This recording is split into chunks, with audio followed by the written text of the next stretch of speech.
Test, test. Check 1, 2. Test, test, test. I don't know which one I am. Test, test. Maybe I'm 2. Hello, hello. Oh, yeah, I'm 2. Check 1, 2. Yeah, I think we're good. Yeah, we're good. I'm good.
You have been watching Winterset Activities live on the Husky YouTube channel, presented by the W Digital Network, powered by AHV Productions, and sponsored by Farmers and Merchant State Bank, Winterset Dental, Whitney Messerschmitt with Edward Jones, Hold Our Youth Tight, Tiki Treats, Applegate Tax and Accounting, Madison County Healthcare System, Agriland FS, The Sports Page Grill, Roush Collision and Restoration, McDonald's, Swanson Masonry, Alyssa Tadlock, Madison County Realty, Sudson Pups Laundry and Dog Wash, the Pizza Ranch of Winterset, Jones Creek Apparel, Montross Pharmacy and Gift Shop, and the Husky Booster Club.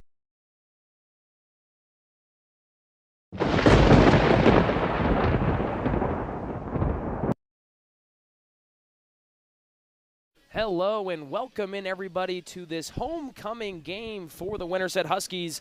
At a 2-3 record, they welcome in the 1-4 Knoxville Panthers for their second district competition of the season.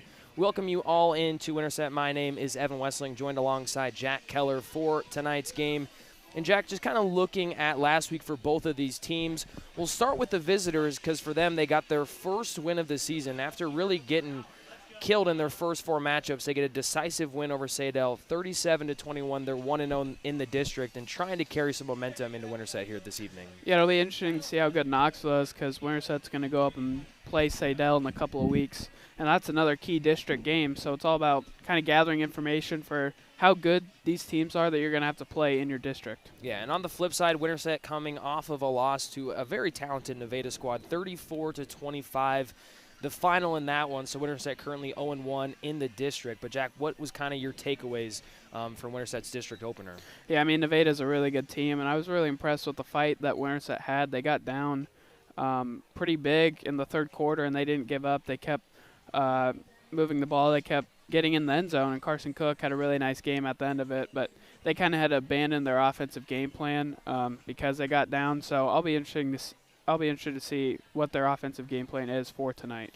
Yeah, you know, a guy that we'll talk about definitely throughout the course of the broadcast, but I'm glad you brought him up. Carson Cook probably had the best game of his high school career last week. A 3-touchdown performance, 172 yards, completion percentage of 64%, just a 1 turnover with the interception. But I think, you know, this is something you talked about game one, was Winterset was going to have a different dynamic offensively with Cook as their quarterback, and that was certainly on display last Friday. Yeah, I've been really impressed with his deep ball. He throws a great deep ball, and that's really crucial with some of their wide receivers like Wyatt Swanson, who can really get open downfield. I do think he's struggled a little bit so far this year at those shorter routes, but I think if he can hone those in, he could become a really good quarterback for Winterset. Yeah, and a couple things just to kind of keep your eye on tonight. Definitely feels like the main matchup will be this Winterset offense versus the Knoxville defense. And Winterset has had some up games offensively, some a little bit down. Last 2 games, they put up 27 points and 25 points at the season, about 22.5 for this Husky offense. But they're going to have the opportunity to really do some damage tonight. This Knoxville team giving up 43.5 points per game. So it feels like this is a big opportunity for Winterset to really, you know, establish their offense. I feel like it kind of has with what we've seen with Cook, but again, overall, this could be a game for them that really, you know, sends them into a different level offensively for the rest of the season. Yeah, I just don't think they've quite been able to marry the run and the pass this year. Sure, We've seen glimpses of it in games from the running offense and the passing offense, and I think tonight could be a really good opportunity for them to find that right balance. Yeah, and, you know, you talk about that running game, and they have one heck of a back in Ben Porter, averaging just about 6 yards per carry and just under 500 yards on the season through 5 games. So he's good for about 100 per contest. He's a very solid back. He doesn't go down, but then they have the change of pace with Bellamy, who's at this point is just a gadget anywhere offensively. They use him as a running back and a receiver. But, I mean, talk to us a little bit about what those keys are. I mean, there are pieces everywhere between Porter, Bellamy, Swanson, McDonald, Weeks, Little. I mean, there's a ton of guys that this offense can really work with. Yeah, I do think last week they kind of struggled to get Bellamy the ball. I know he only had 2 catches, maybe a couple of rushes. And I think after you saw what he did against Carlisle, he needs to be the focal point of this offense. And getting the ball to him, whether he's taking snaps at quarterback or you're designing targets for him at wide receiver or even at running back, wherever you put him, you need to get the ball in his hands. I think they kind of failed to do that last week. Yeah, flipping it to the other side of the ball, taking a look at this Panther offense versus the Husky defense. Again, kind of your brief overview. This Knoxville offense averaging about 17.5 points per game, but it's a little deceiving. They haven't been able to finish drives, but they are putting up 330 yards per game. So it still is a very electric offense. They've got a talented quarterback in Roston McCarty, who on the season has 884 passing yards with 5 touchdowns. He's also a threat on the ground with 174 rushing yards. And very similar to this Winterset offense, he's got some weapons. Tayshawn Connor, 260 yards, and then Eli Fuller, 390 yards. So he's got a couple of very talented wideouts. And something that you don't see a lot at the high school level, and especially in Class 3A, this is a team that likes to man in 11 personnel, which is 3 receivers, 1 tight end, 1 running back, for those unaware of the personnel. But this is a different challenge for this Husky defense. Yeah, I do think that's something that Winterset has struggled with, is getting negative plays. I think last week against Nevada, they kind of just ran the ball up and down the field. There wasn't a lot of opposition there. I think you need some negative plays, especially in high school football, get the offense out of rhythm, and you can capitalize off of that. Yeah, and looking at this Husky defense, it starts with Jace Bellamy.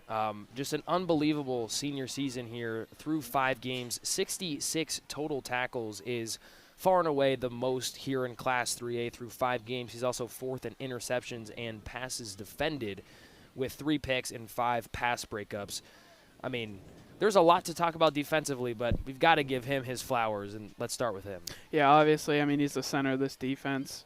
Passing and running, you rarely ever see a safety be so good in the run game, and that's what separates him from any other safety in this entire state. Yeah, and when you look at the linebackers, still a very integral piece of this Husky defense, and really it kind of is a 4-4 where they basically have 4 linebackers. Swanson kind of feels like can be a safety at times, but they do like to have him down low as well.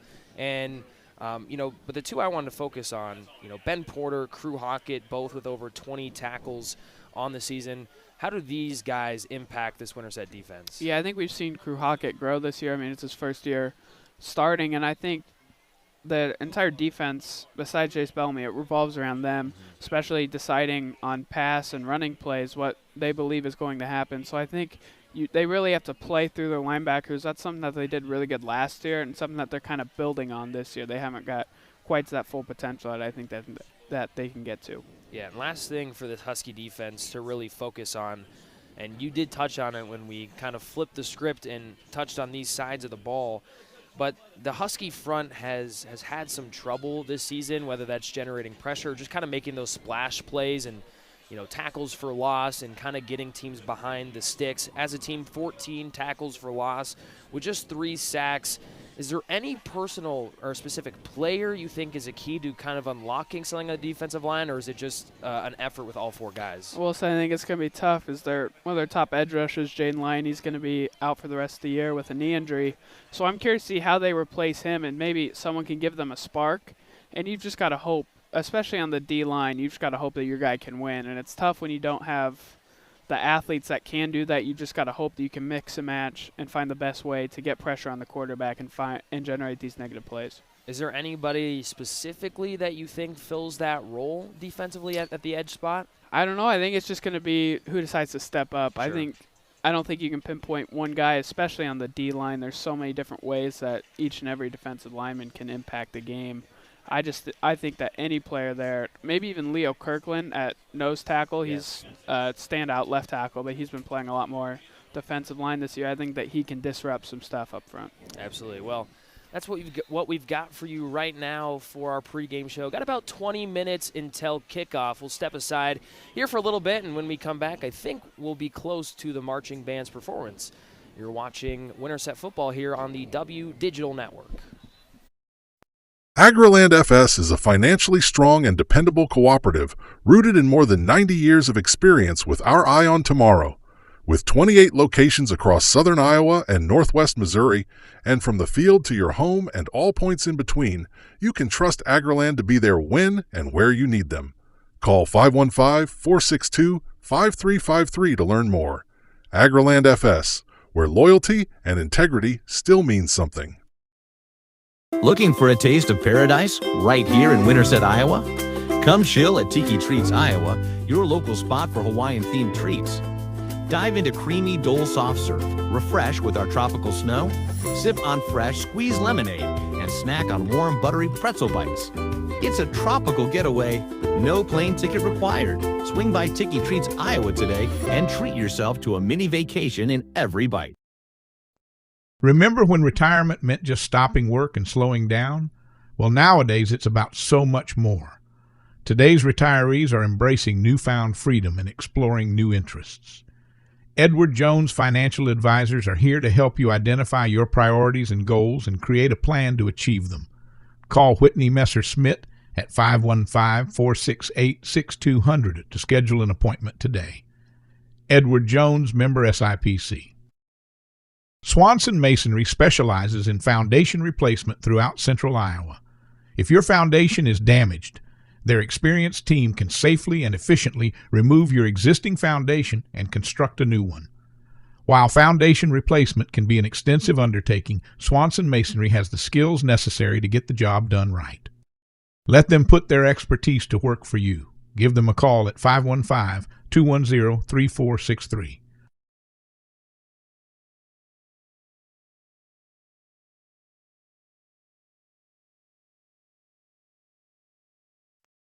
Is your puppy in need of a little TLC?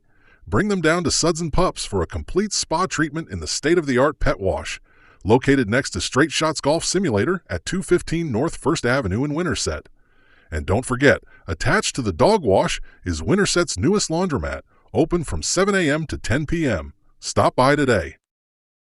Involvement and enrichment of students, student families, the school, and the community through its support for junior high and high school-related activities. Money raised by the Husky Booster Club directly benefits all high school and junior high athletic and fine art programs. The Husky Booster Club has provided over $40,000 in funding over the last 3 years. To become a Husky Booster Club member, go to huskyboosterclub.org.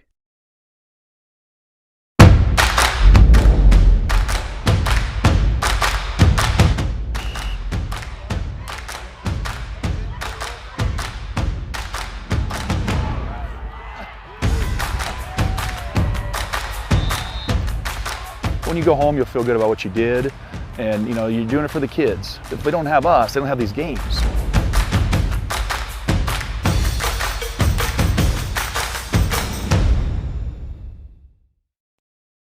The Sports Page Grill at 224 East Highway 92 in Winterset is the place to meet your friends before or after that big event. With a great menu, you'll find something you love.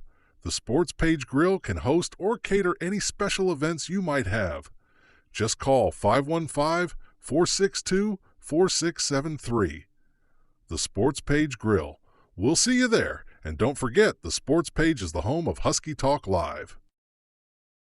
Montross Pharmacy has been offering fast, friendly, and professional service with familiar local faces you can trust since 1921. Locally owned and operated. At Montross, you get quick, reliable answers to your prescription and over-the-counter medication questions. They also have the healthcare supplies you need, as well as a gift shop and soda fountain. Conveniently located on the west side of the historic Winterset Square. Open Monday through Saturday. We're really excited to announce the addition of our tow truck. In addition to our rental cars, this is going to give us a unique ability to serve you better. We're going to have the ability to take the phone call from you stranded on the side of the highway after a deer hit or a collision, with the potential to load a rental car up on the back of our truck, deliver it to you on site on the side of the highway, get you back on your way to work or to home, load your accident vehicle up, bring it back to the shop where we can handle your claim process from there.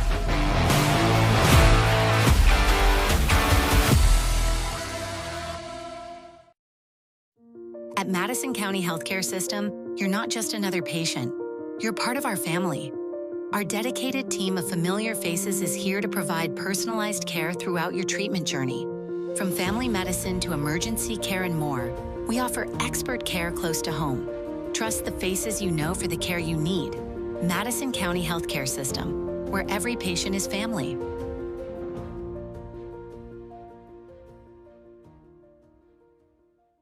Pizza Ranch in Winterset promises you a great experience.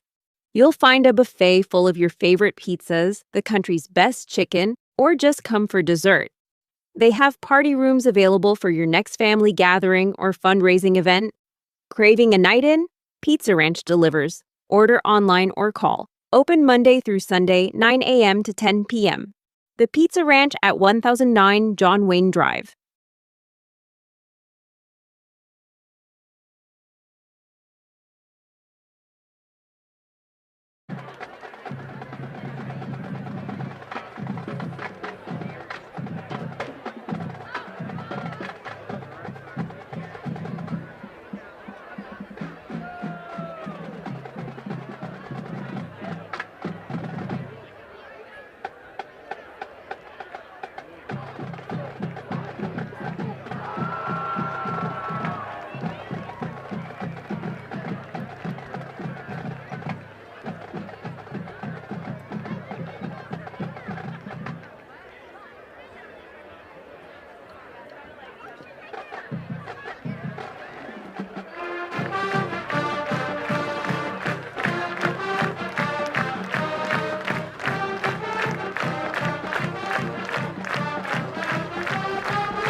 under the direction of drum majors Moses Costello, Ella Barrett, and Ellie Michelson.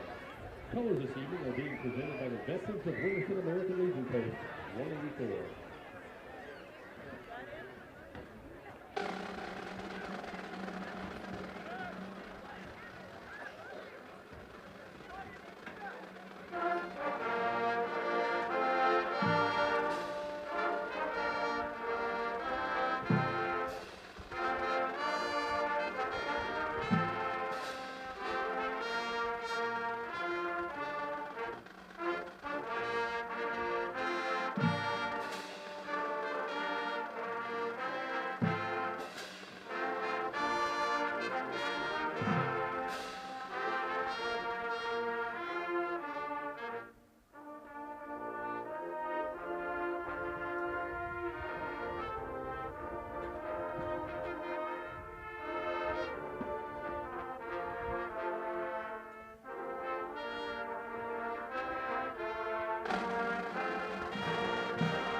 Huskies. Motion band is directed by Master Hornbeck and is assisted by Colton Weston, Paul Lickey, Jeff Stewart, Cindy Bonholt, Mackenzie Scott, and Megan Barrett. The Martin Huskies perform their 2025 production of 1,000 Pounds Goodnight at halftime.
Tonight's officials are Mr. Bill Clark, Dirk Ruski, Leo Muldoon, Brett Roberts, Mike Ruff, and Ty Gork. Also tonight, we have a kids captain out on the field. Tonight's kids captain is second grader Wesley Ramirez. Wesley is part of the winners of the year. Wesley was a winner from this year's summer reading program at our Winterset Public Library. Congratulations to all the summer reading participants who logged over 139,000 minutes of reading this summer. Let's hear it for kids captain Wesley Ramirez.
Jones Creek Apparel offers graphics and logo design, screen printing, embroidery, direct-to-film, and promotional products.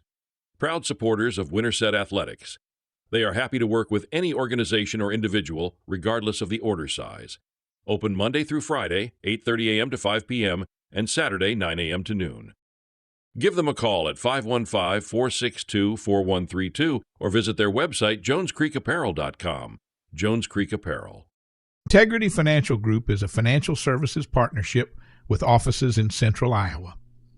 Here you'll find expertise in insurance, accounting, and investments all under one roof. Their commitment is to help you make sound financial decisions and protect what matters today and into the future. CPA Ben Applegate, insurance agent Eric Johnson, and investment broker Jason Claymeyer are there to help you.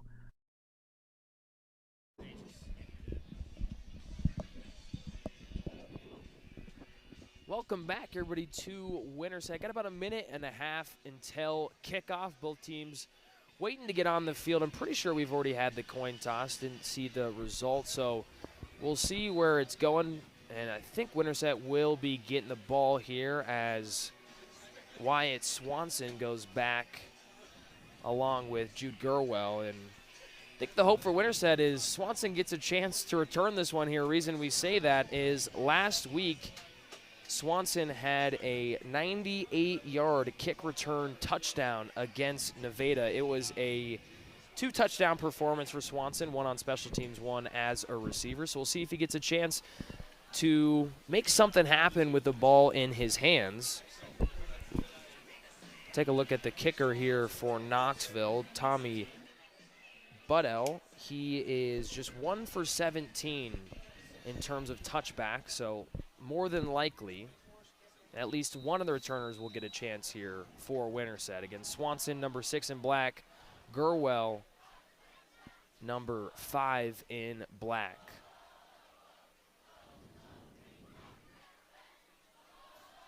Kick it's on his way, and a little bit of a squib kick, and that will go out of bounds, but scooped up right before it did, so Winterset could have had a lot better of a starting field position than they'll have at the 24. It's kind of a rough play over there on the sideline. I mean, that ball's clearly going out of bounds, but it's not easy to be on a kick return team and trying to figure out whether you should pick the ball up or not, because if that ball doesn't roll out of bounds, I mean, Knoxville can come up and scoop it up. So obviously you want that kick to go out of bounds, but it's definitely not an easy position to be in right there. Wishbone formation for the Huskies to get things started. It looks like a bit of a miscommunication there on the opening snap, and taking the sack will be Cook, as a huge negative to begin this game caused by that Knoxville front.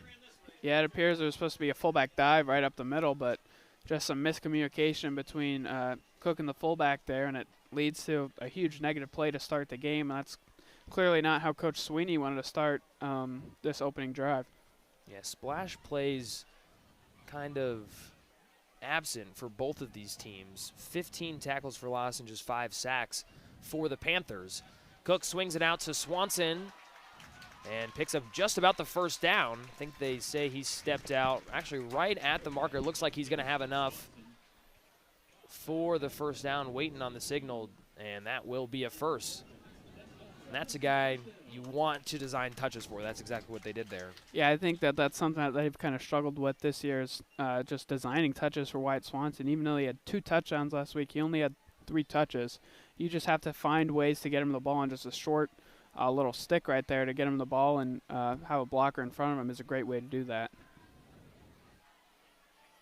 So 1st and 10 from the 35. They're going to give it off to Porter, met right at the line of scrimmage and nowhere to go for Ben.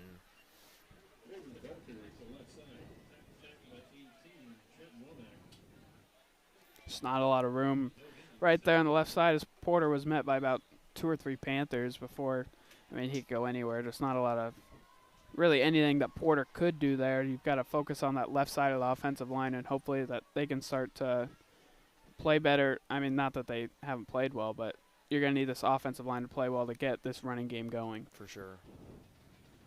2 in the backfield next to Cook. Looks like it's Porter to his left hip and Swanson to his right. They give it off to Swanson, and once again another tackle for loss by this Knoxville defense.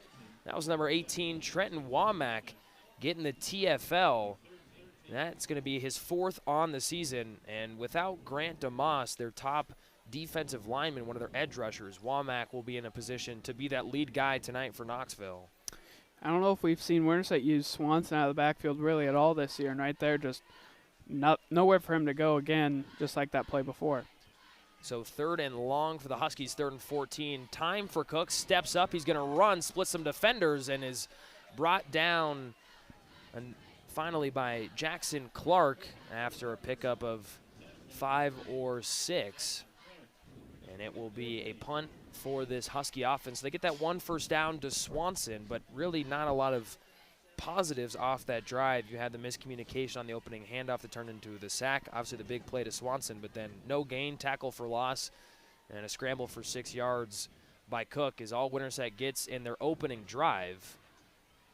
It's going to take a Husky bounce and just dies a a little beyond the 25. Looks like around the 22 is where Knoxville will start.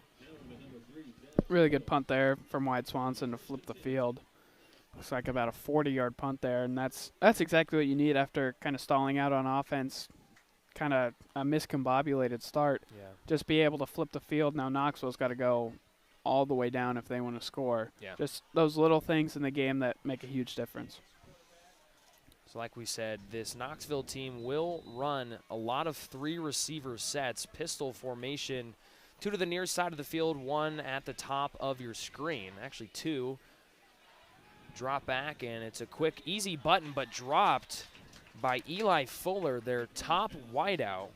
28 catches, 389 yards. It's good for about 14 yards per reception and 4 touchdowns. He is their best receiver, and that's one that he makes about 99 times out of 100. Yeah, I'm guessing Nevada saw some, or Knoxville saw some stuff on film from Nevada last week.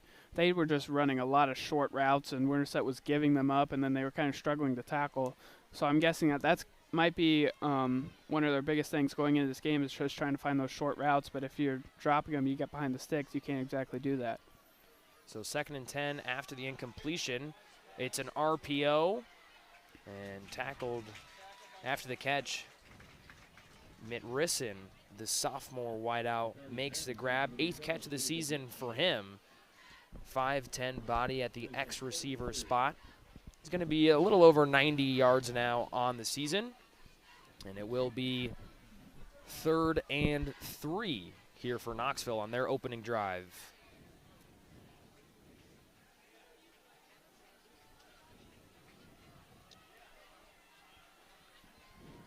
Guy in motion, that was Fuller.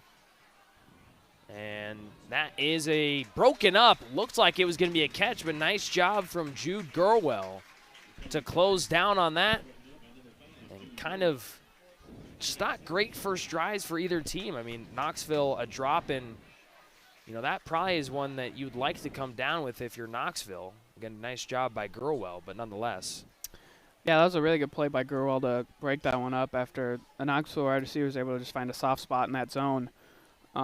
But yeah, a good 3-and-out forced by Winterset, and they're going to get this ball back.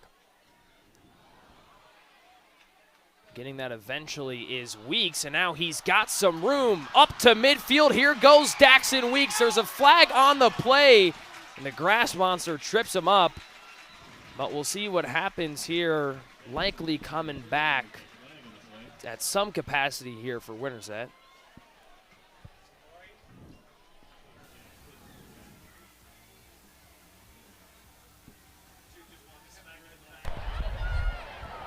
During the return, block in the back.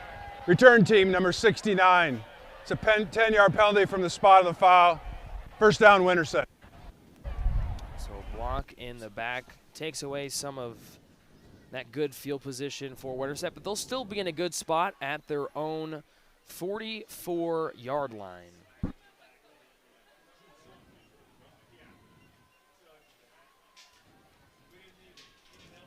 Five-play drive for Winterset on their first possession. A couple of negative plays. They do a pitch to Porter to the boundary part of the field. He's got the first down and more down the sideline, makes a cut, and is eventually taken down at the 22-yard line. Big gain for Porter. Yeah, that's one of the reasons why Coach Sweeney loves the wishbone formation. You get to so many different run plays off of that. They fake. They give to the fullback, and then they run a little speed option with Cook and Ben Porter, and Cook made an excellent read getting that ball out to Porter, and he was able to turn on the Jets down the sideline for a big gain.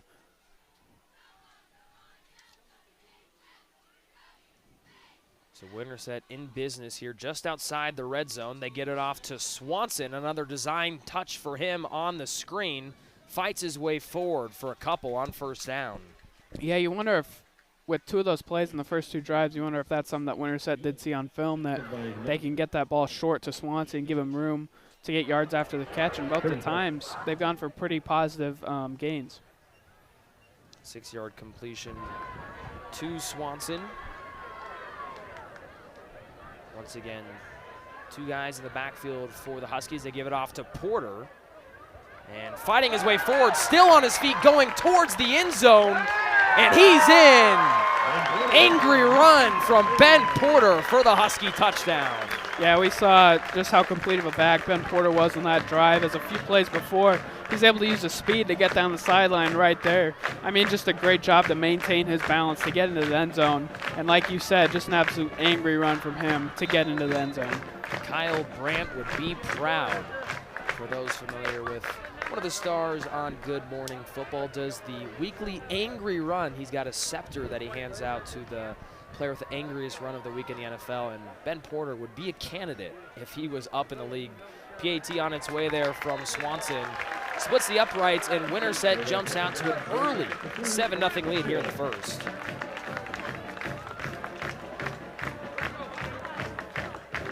Three-play drive.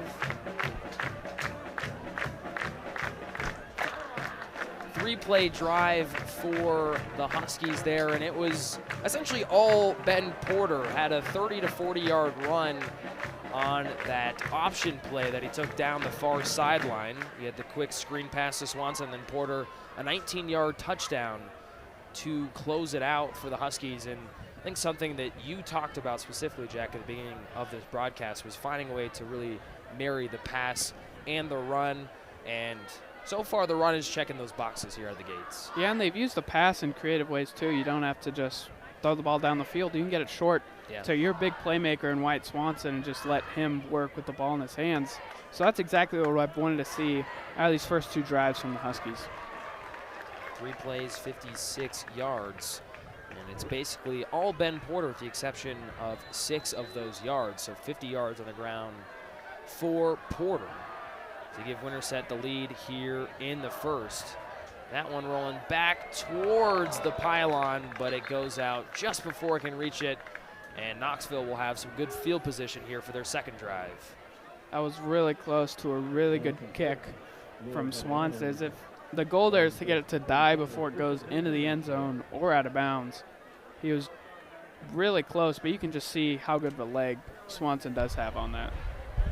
Illegal kick out of bounds. Kicking team. Ball be placed at the 35-yard line. First down. So Knoxville will start at their own 35. Again, a 3-and-out for them on their first possession. They gave Eli Fuller an easy button, a screen pass that he dropped. Then you had a 7-yard completion on second down, and then a pass breakup by Jude Gurwell on third to force the punt. First play is a handoff up the middle to Emmett Hyatt, who picks up 3 there on first down. Yeah, good play there by Zach Cloak, who is someone that has played quite a bit on the D-line this year, but it's just going to be even more important with the absence of Jaden Lyon.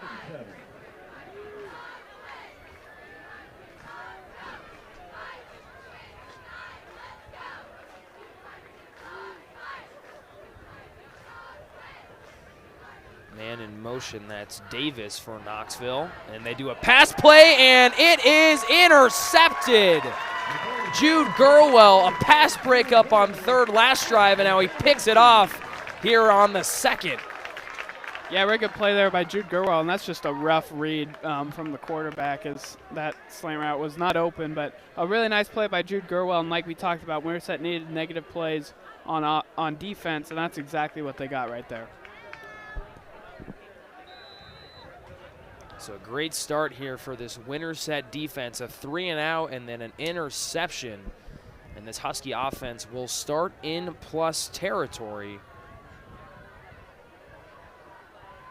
at the 47-yard line. They give this one off to Swanson, and he's got some room. Turn on the Jets, Wyatt, down the sideline. One play, touchdown Huskies. That's exactly how you want to get Wyatt Swanson the ball, with room to work.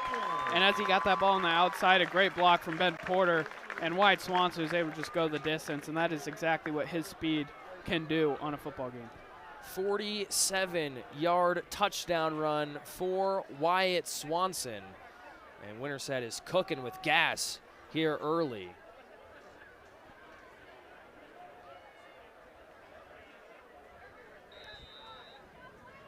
Now, I'm sure Swanson a little tired to kick the PAT. He's kind of turned into their main kicker for Winterset, but instead they'll put up Alejandro Vallejo Montoya And trouble on the snap. They send it back to Montoya. And Winterset hauls it in.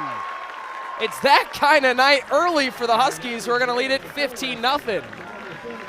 I've got no clue what I just watched. As Vallejo just made a perfect throw, kind of fading away off his back foot, and I'm just shocked that he's able to make something out of that. Because I don't even know if anyone knew what was going on that play.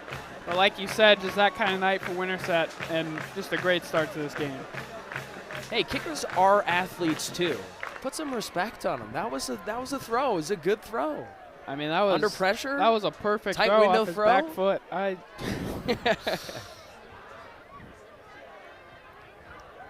Really, if you're Winterset, could not have drawn this up any better.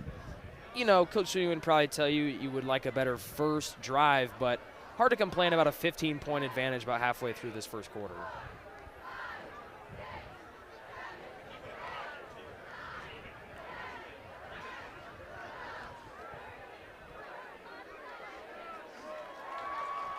So Vallejo Montoya will be the kickoff man here. He is 0 for 16 in terms of touchbacks. Over the past couple of weeks, it's kind of been split in terms of the responsibilities between him and Wyatt Swanson, whether that's as the kickoff specialist or as the guy kicking field goals or PATs.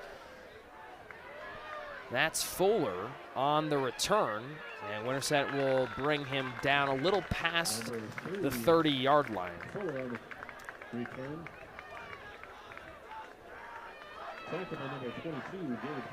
Knoxville's in a tough spot here, as if you're the coach, you can't, I don't know if you can really trust your quarterback after that read he just made on that last play. I don't know if they really trust their running game either, so they're just going to have to find and see what works against this Winterset defense. Maybe more of these short passes would be my guess.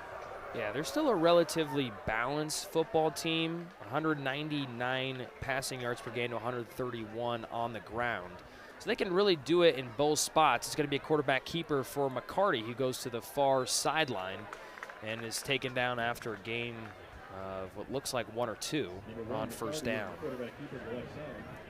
Good job by Winterset's defense not let that get any more explosive than it was. As a lot of times on quarterback keepers you can find an alley on that sideline, but just a good job by Winterset's D-line to not let it get anywhere.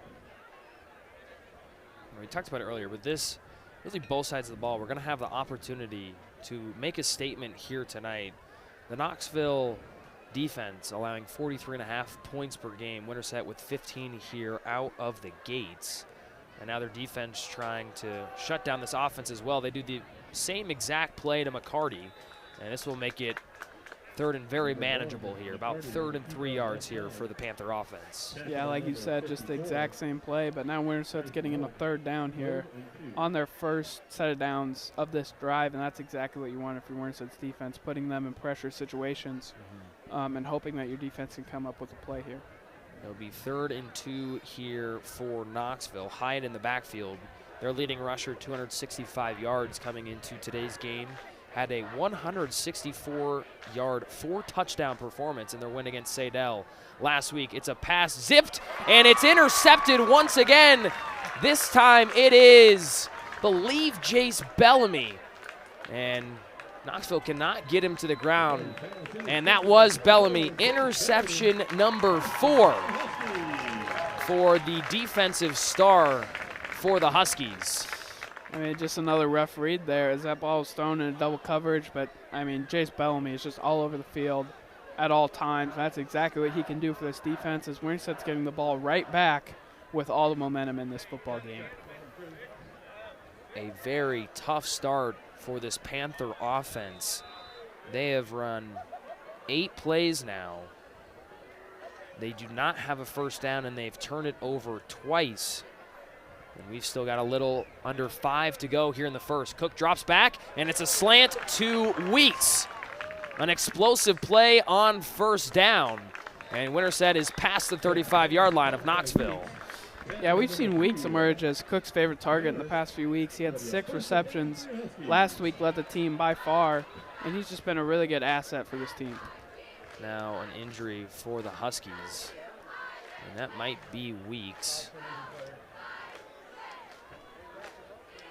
Don't have a number for you right now, but I don't see Weeks in the huddle.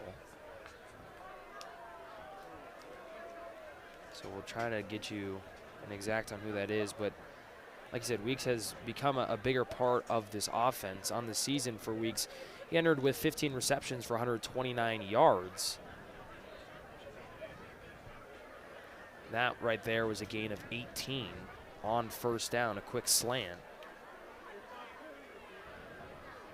And you hope it's nothing too bad again, like you said. You know, Winterset already losing a big player last week on the defensive side of the ball.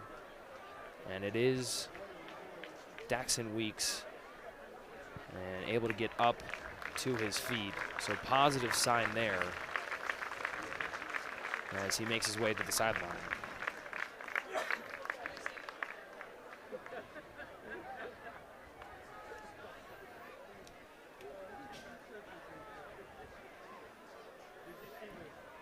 Weeks looks to be favoring his right shoulder. So we'll keep an eye on number 2 in black for this Husky team. And they've now got Jace Bellamy in at quarterback with Porter spelling him to his right hip.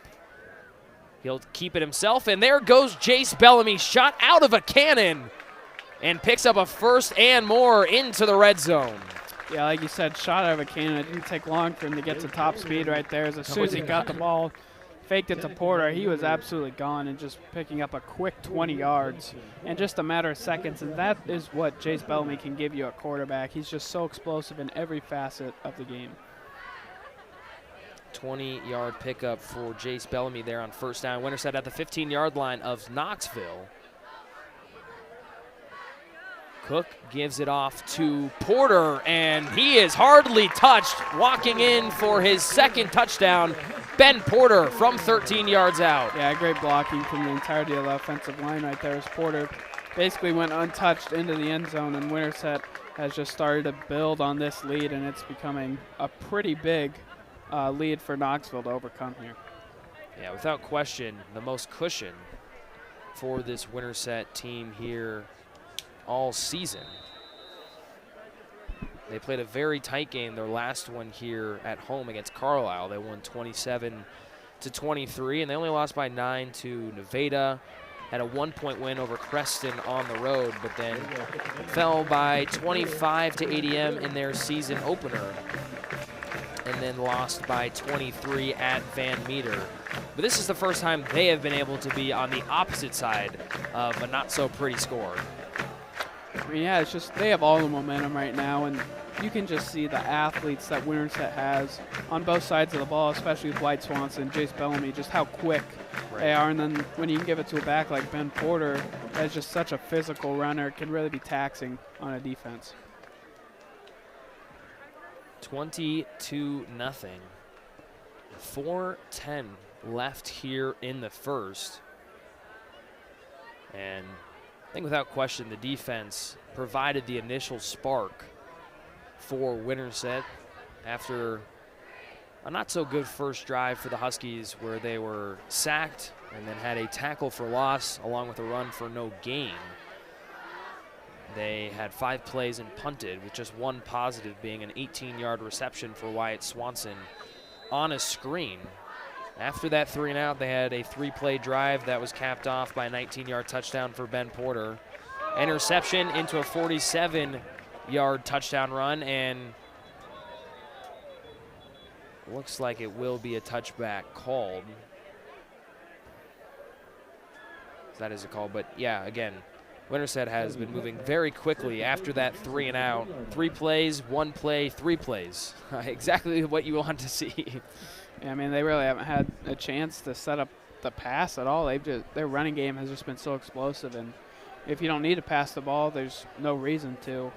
And once again, just pretty bad field position for Knoxville as they try to mount a pretty big comeback here.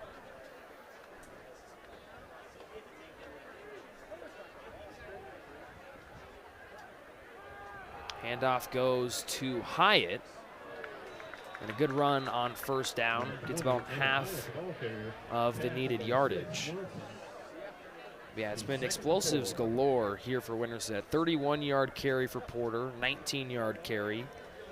13-yard carry for Porter, so 3 explosive runs. And then you include the one from Jace Bellamy, who picked up 20. And then Swanson, 47 yards. So already 5 explosive runs. And then a near explosive through the air to Weeks. You need 20 through the air for it to be tagged as an explosive, but a big play nonetheless. Winterset has had plenty of chunk plays leading to this 22-point advantage here in the first. They go with the toss to the strong side of the field to Hyatt, and he gets close to the line again. It looks like he is going to give Knoxville their first down of the night. Really like the play design there, as they were able to get it out to Hyatt with room to run and blockers in front of them to pick up their first, the first down. And you know, even if you're Winterset, you just don't want to give up the explosive play here. Yep. Big play, give them all the momentum if they want to try to march all the way down the field. You'll take it. You're in a spot right now where you're good. Yeah. So 6-yard carry and a 5-yard carry for Hyatt here on this 4th drive of the game for this Knoxville team. They give it to Hyatt again, and once again, picking up big yardage on the ground. Looks to get about 6 there on first down.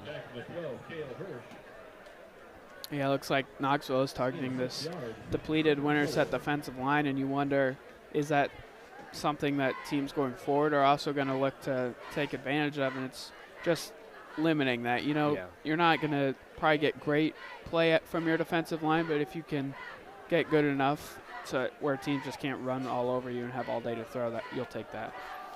It's Hyatt once again on the ground, and hard to take down. He's right at the line to gain, and I'm guessing they're going to give him the first, and they will. So 4 carries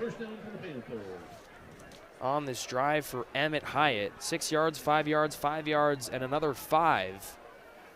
21 yards here on 4 carries for Hyatt, and that's what's working right now. And kind of like you said, going on to that last drive, Jack, was, are you going to trust your quarterback? And probably after 2, the answer is no.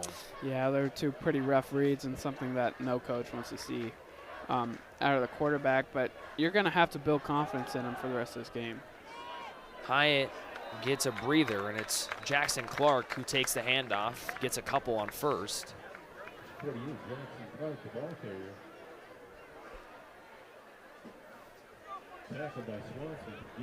They give Clark a gain of 2.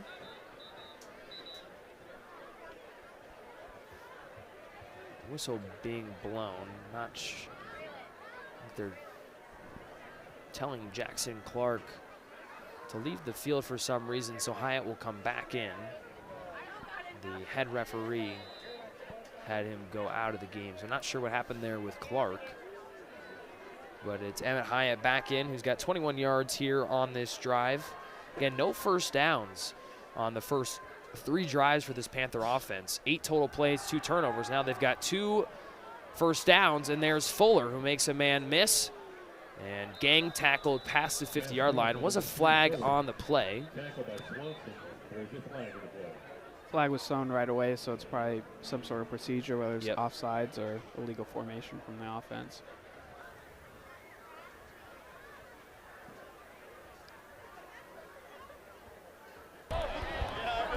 Illegal formation, offense, 5 men in the backfield, 5-yard penalty, replay, second down. For too many men in the backfield, erases a gain of about 11 there on second down. And we're going to have 2nd and 13 now for this Knoxville offense. And when you're already in this big of a hole, you cannot have those type of penalties. Yeah, especially with the inability to throw the ball down the field. To start the game for Knoxville, you want to get them in this position because all they've been able to do on this drive is just run the ball for 5 yards. You're in a position where even if you do that, that's not what's going to be successful for Knoxville. Play action for the Panthers, and making the catch for a nice gain. They're about 8. Waiting to see a number. Looks like that's Fuller, and that is Eli Fuller, who officially gets his first reception of the game now. Again, had that drop on the opening drive. And it'll be a 9-yard hookup from McCarty to Fuller there on 2nd, and makes 3rd down manageable, but it looks like we will have to wait to see the 3rd and 4 until the second quarter, as Knoxville let the rest of this first quarter wind down. Winterset, 22-point lead after one.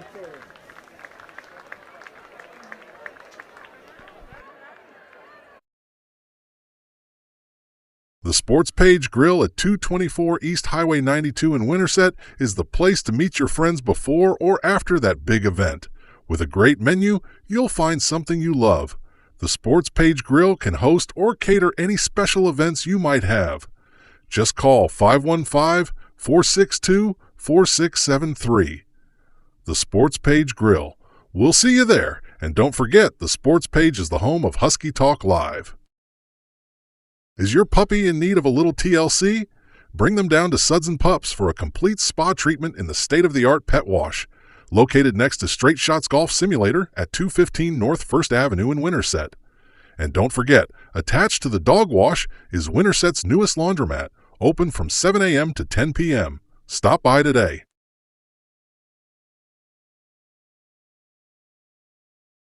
For this Panther offense here in the second quarter, Evan Westling alongside Jack Keller tonight here for this district matchup between Winterset and Knoxville. The Panthers 1-0 in the district. Winterset 0-1. They're going to give it off to Hyatt on third down. He's going to be close to the line to gain, but it looks like he's going to come up a yard short with the spot being at the 50. He needed the 51. So decision time here for Coach Duncan, but guessing there's probably not much of a decision down by 22. Yeah, I mean, this is obvious. 4-down territory, and especially on a 4th and 1, there's, like you said, really no decision. You have to go for this if you're Knoxville to even try to keep up with what Winterset's offense has done. And they have been, Knoxville has been able to run the ball pretty effectively, so you have to imagine that they might look to go with another run here with this empty formation, maybe even a quarterback power. Nobody in the backfield. McCarty under center. Motion man is Hyatt. They do the QB sneak, and he gets the push and will easily pick up the first down. Not many times you see about a 5-yard sneak, but that's essentially what the Panthers got. Probably will go down as a gain of 4, but 4th down conversion for Knoxville. I don't know if I've ever seen that type of quarterback sneak before, as they go at it empty and just have their quarterback kind of just start to lay towards the first down and just trust their offensive line to be able to get a big enough hole for him to get the first down. And now a guy jumping for Winterset. Dead ball. Encroachment. Defense, number 69. 5-yard penalty. Replay first down. Called against Samori Mons on the encroachment. So 1st and 5. It's been an 8-play drive here for Knoxville. 7 runs to just the 1 pass. That came on 2nd and 13, where it was a 9-yard completion to Eli Fuller over the middle. McCarty drops back, 2nd attempt of the drive, and he is going to be sacked. Zach Cloak in the backfield. Yeah, good pressure from Cash Hetherington, too. He's not going to get credit for the sack, but it allowed for Zach Cloak to come up and make that tackle, and that's exactly what you want to see out of that Winterset defensive line, is a couple of juniors making a big play for Winterset. First sack of the season for the junior Cloak, entered today with 14 total tackles, but he gets his first tackle for loss of the season. And, you know, you mentioned it, Jack. Without Jaden Lyons, someone needed to step up, and probably multiple people needed to step up on that front. And Cloak doing a good job trying to make up for that loss. Another pass attempt here for McCarty, and nearly intercepted off the hands of Banning. Almost a hat trick of interceptions for this Husky defense. Yeah, just some rough quarterback play going on right here for Knoxville. It's just a few bad reads. And they just haven't really been able to get anything going here, as they had a receiver fall down on that last play, and I don't think it really would have mattered, as it looked like Banning had a play on that ball anyways, but now you put them in the 3rd and long, and it's just really tough for Knoxville to pick this up with how their offense has been going today. Banning coming off of a great game against Nevada, 6 tackles and a forced fumble. Nearly had his 2nd generated turnover. They'll give it to Hyatt on 3rd and long, and he is dropped after maybe a gain. We do have a flag here on the near side of the field.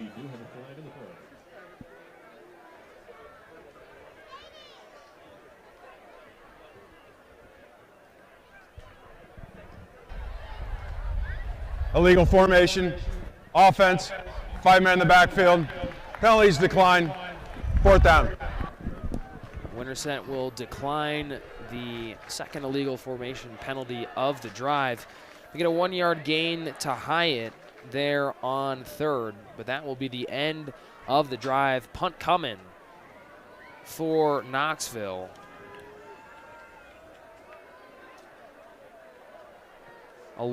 Play drive results in a punt. Fielded by Weeks. Good to see him back on the field for the Huskies. Got in between a couple of defenders and brings it out to the 31-yard line. Yeah, you have to wonder if Knoxville just would have been better off going for it on that play. Even though it's a 4th and 11 in the second quarter, they pick up about 20 yards of field position and they're already down 22-0. I know their passing attack does not look great tonight, but I think that if you're trying to stay in this game, I think you do have to go for it in a situation like that. Yeah, Winterset is certainly a team that can be balanced, but if you give them the opportunity to just pound the rock, they will take advantage of it. Wishbone formation, handoff to the fullback there on 1st down. Cade Messer gets the carry there on 1st. Picks up 5.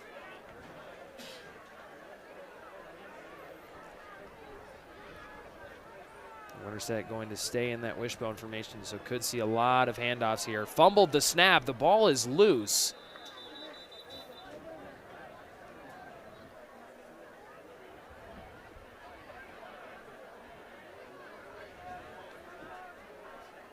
And it is recovered by Knoxville.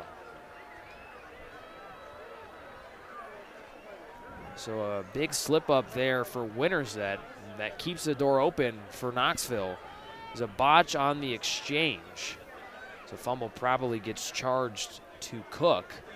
And Knoxville's going to have it at the Husky 35-yard line. Yeah, it's just something that can't happen when you're up by 22, just trying to almost put this game away in a sense and just continue your offensive momentum. Fumbling a snap, especially under center, that's just something that if you're Coach Sweeney, you just want to pull your hair out thinking about it. Yeah, absolutely.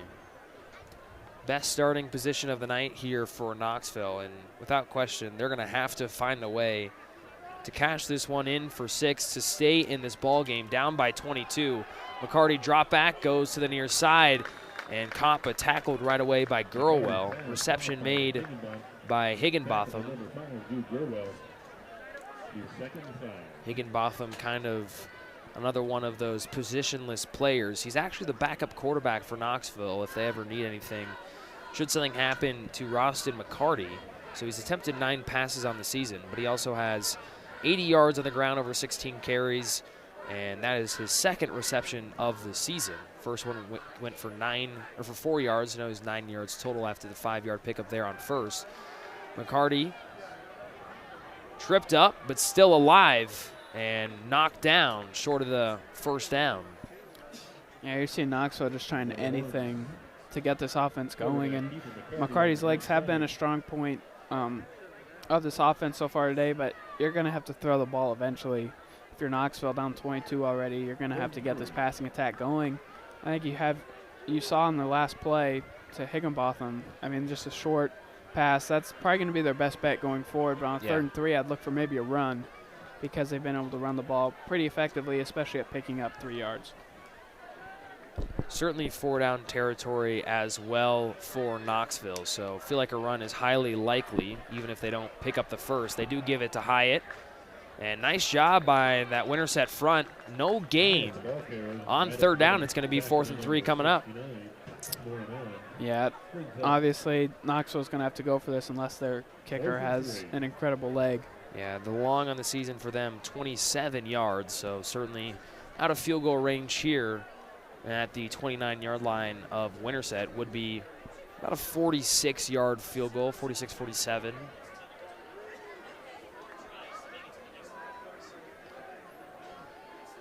Panther offense will stay on the field. McCarty drops back to pass, pumps fake once, popped in the air, and it is caught. A good defensive play bails out Knoxville. You can't fault Winterset at all. Trying to see who got the tip. Swanson. And it was Wyatt Swanson. Looked like he had a pass breakup on 4th down. Instead, it turns into an 8-yard gain to Fuller.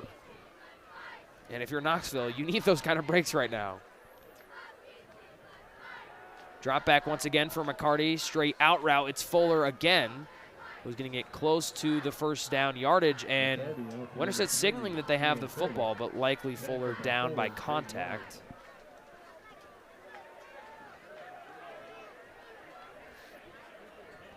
Yeah, I think that's going to be Knoxville's best bet to getting this passing game going. A nice out route there to pick up 9 yards. Now they're put in a spot where they can run this ball here with an advantageous situation in the red zone.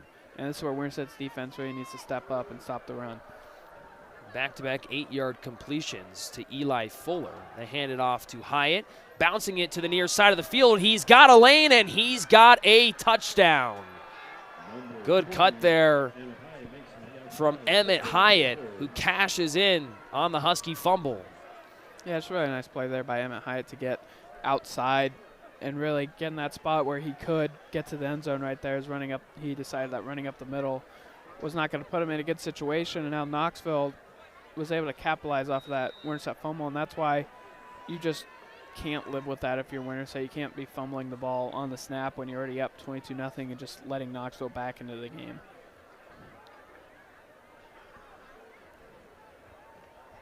Offense for the Panthers stay on the field, chasing after that 2-point conversion that Winterset got on the botched PAT. McCarty going towards the pylon. He's able to sneak in. So we will have a regular score essentially after both teams scoring touchdowns throughout the night with a 14-point advantage for Winterset. But big drive from Knoxville. That keeps them in this ball game. And with them getting the ball out of halftime, if you can limit something here from Winterset offensively and give your offense another chance, you could have a shot to really be in it come the 3rd quarter. Yeah, I mean, it's just kind of disappointing if you're Winterset having the ball up 22-0, and you look at that spot as a way to kind of put the game away. And yeah, I mean, absolutely. Obviously, even if it's the 2nd quarter, kind of just bury their hopes, and a turnover, more like even a punt wouldn't be able to give them that momentum boost, but a turnover, get the ball at the 30, and they're able to run their offense, get maybe a little bit lucky on a 4th down. But that's now Winterset's offense is going to have to come back and answer that touchdown. Obviously, this Winterset offense has been talented all year, and tonight they've hit a number of explosives, mainly on the ground. So far tonight, a 47-yard run, a 20-yard run, 19-yard run, 13-yard run, and an 18-yard completion through the air. Also a 31-yard run, so plenty of big plays for this Winterset offense tonight, so they can certainly score quickly and get back to that 3-possession advantage.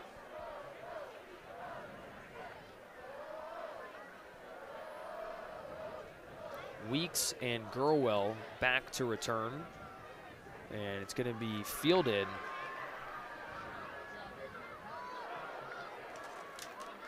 I believe that is Nathan Rivera, who gets a good return out of it, just outside the 40. Yeah, good job by Rivera to kind of make something out of nothing. He's probably not expecting to get the ball right there. So we get nice, like 15, 20 yards after the catch, and putting Winterset in a good spot for this next drive. And I want to see him get the ball to Jace Bellamy and White Swanson, and even Ben Porter as well. You've seen those 3 guys have just been able to take over this game for Winterset. Winterset starts at their own 37-yard line. Looks like Swanson's taking the snap. Being patient, and now he hits a different level. Swanson's going to have his 2nd big run of the night. It's another touchdown, 2 carries, 2 tuds for Wyatt Swanson. You almost kind of wondered what he was doing there, just letting the play develop, but it turned out to be a really good decision from Swanson he's able to turn on the jets. I mean, you can just see how explosive of an athlete Wyatt Swanson is. He's able to just take it all the way for a 60-yard touchdown run. We told you this offense can score in a hurry, and they do it again. Their 6th explosive run on the ground. Again, an explosive run categorized by a gain of 12 yards or more. Winterset has had 6 of those tonight, with that being the biggest one of the night, a 63-yard run for Wyatt Swanson to quickly make this thing a 3-possession score once again.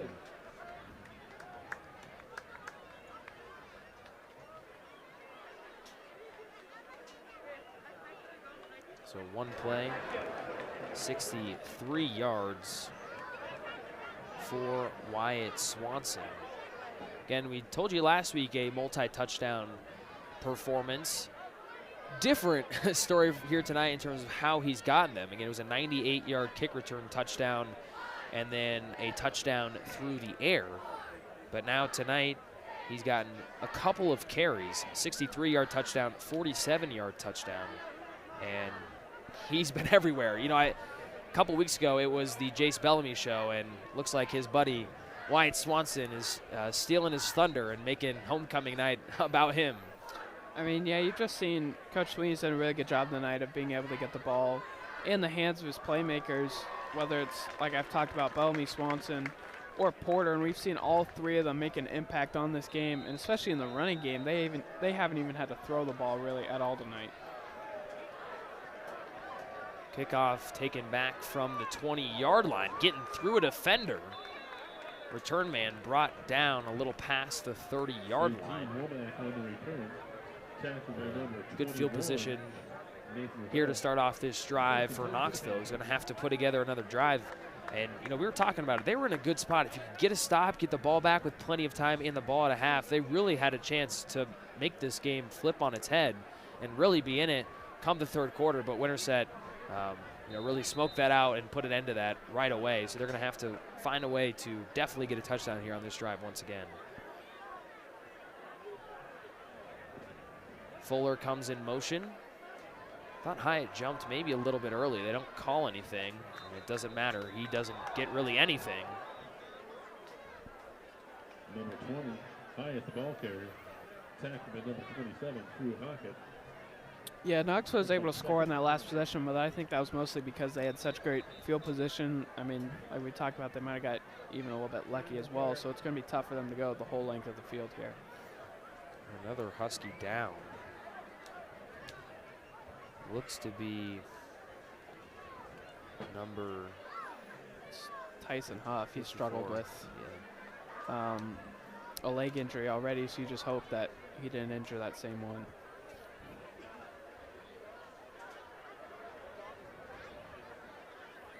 Yeah, we saw him going through that. I believe it was the first game of the season was when it popped up.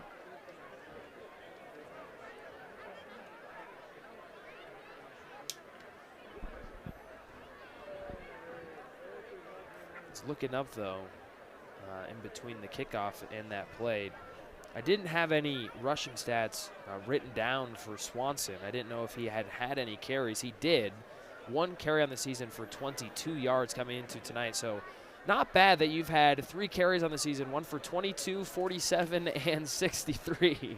It's pretty good stuff right there. I mean, that just shows how explosive of an athlete he is, and just why you need to get the ball to him and get the ball to him in space. Yeah. Good to see Huff getting off on his own there. Bit of a hitch in the giddy up, but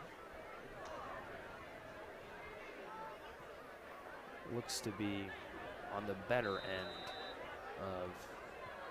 of a potential injury. So they do give Hyatt 1 yard there on the first down rush. So 2nd and 9 from the 35. Play action coming to the near side is McCarty. The lefty slings it downfield, and Jace Bellamy cannot believe that he did not come down with his 2nd interception of the night. Like McCarty finally had a receiver open, just able to make a pretty easy throw, but he threw it behind his receiver, and like you said, Jace Bellamy had a chance to make a play on that ball. Even if he didn't, Knoxville's still in a 3rd and 9 here. Just a great opportunity for Winterset to get off the field and even give their offense another chance before halftime. They've only forced one true 3-and-out here tonight. That was on the opening drive. The next two went 2 plays and 3 plays after the defense came down with a pair of interceptions.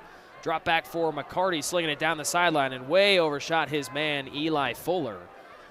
And Winterset will force a 3-and-out for the second time here tonight. And again, they have been lights out here defensively. The only score was when Knoxville started at Winterset's 35-yard line after the fumble on the botched exchange from Cook. And take that back, it won't be a 3-and-out. Actually, I still think it will be. McCarty is their punter. A little confusing there to see the quarterbacks out there, but he is their punter.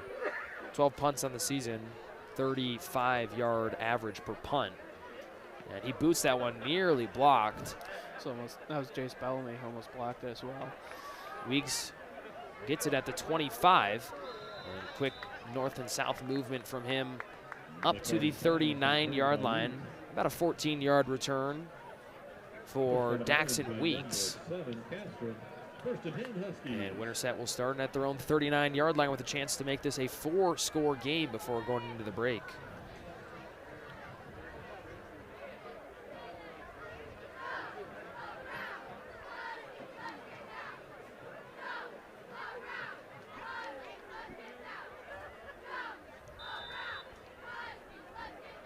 Wishbone for the Huskies. They're giving off to Rivera. Met at the line, but nice job to keep driving the legs. Should have been a gain of 0, and he gets close to 5. Tough run for Nathan Rivera.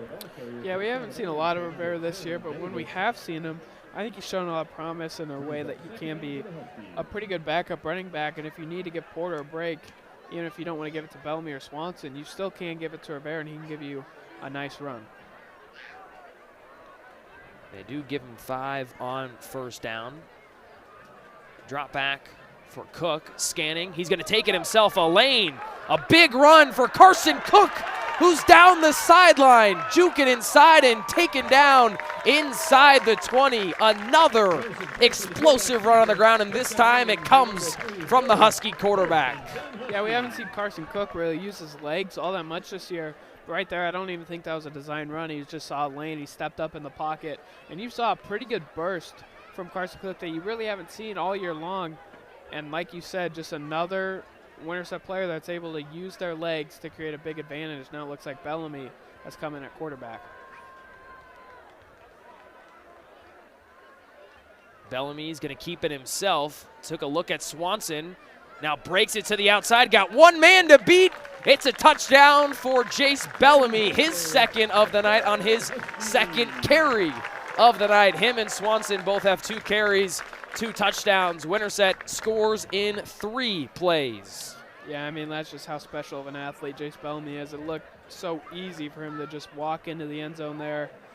And, I mean, Winterset's getting it from everywhere on offense. It doesn't matter who it is. They're just running explosively. And it's a great sign for that offensive line and for the athletes on Winterset's offense. It's going to be Swanson to take the PAT this time around.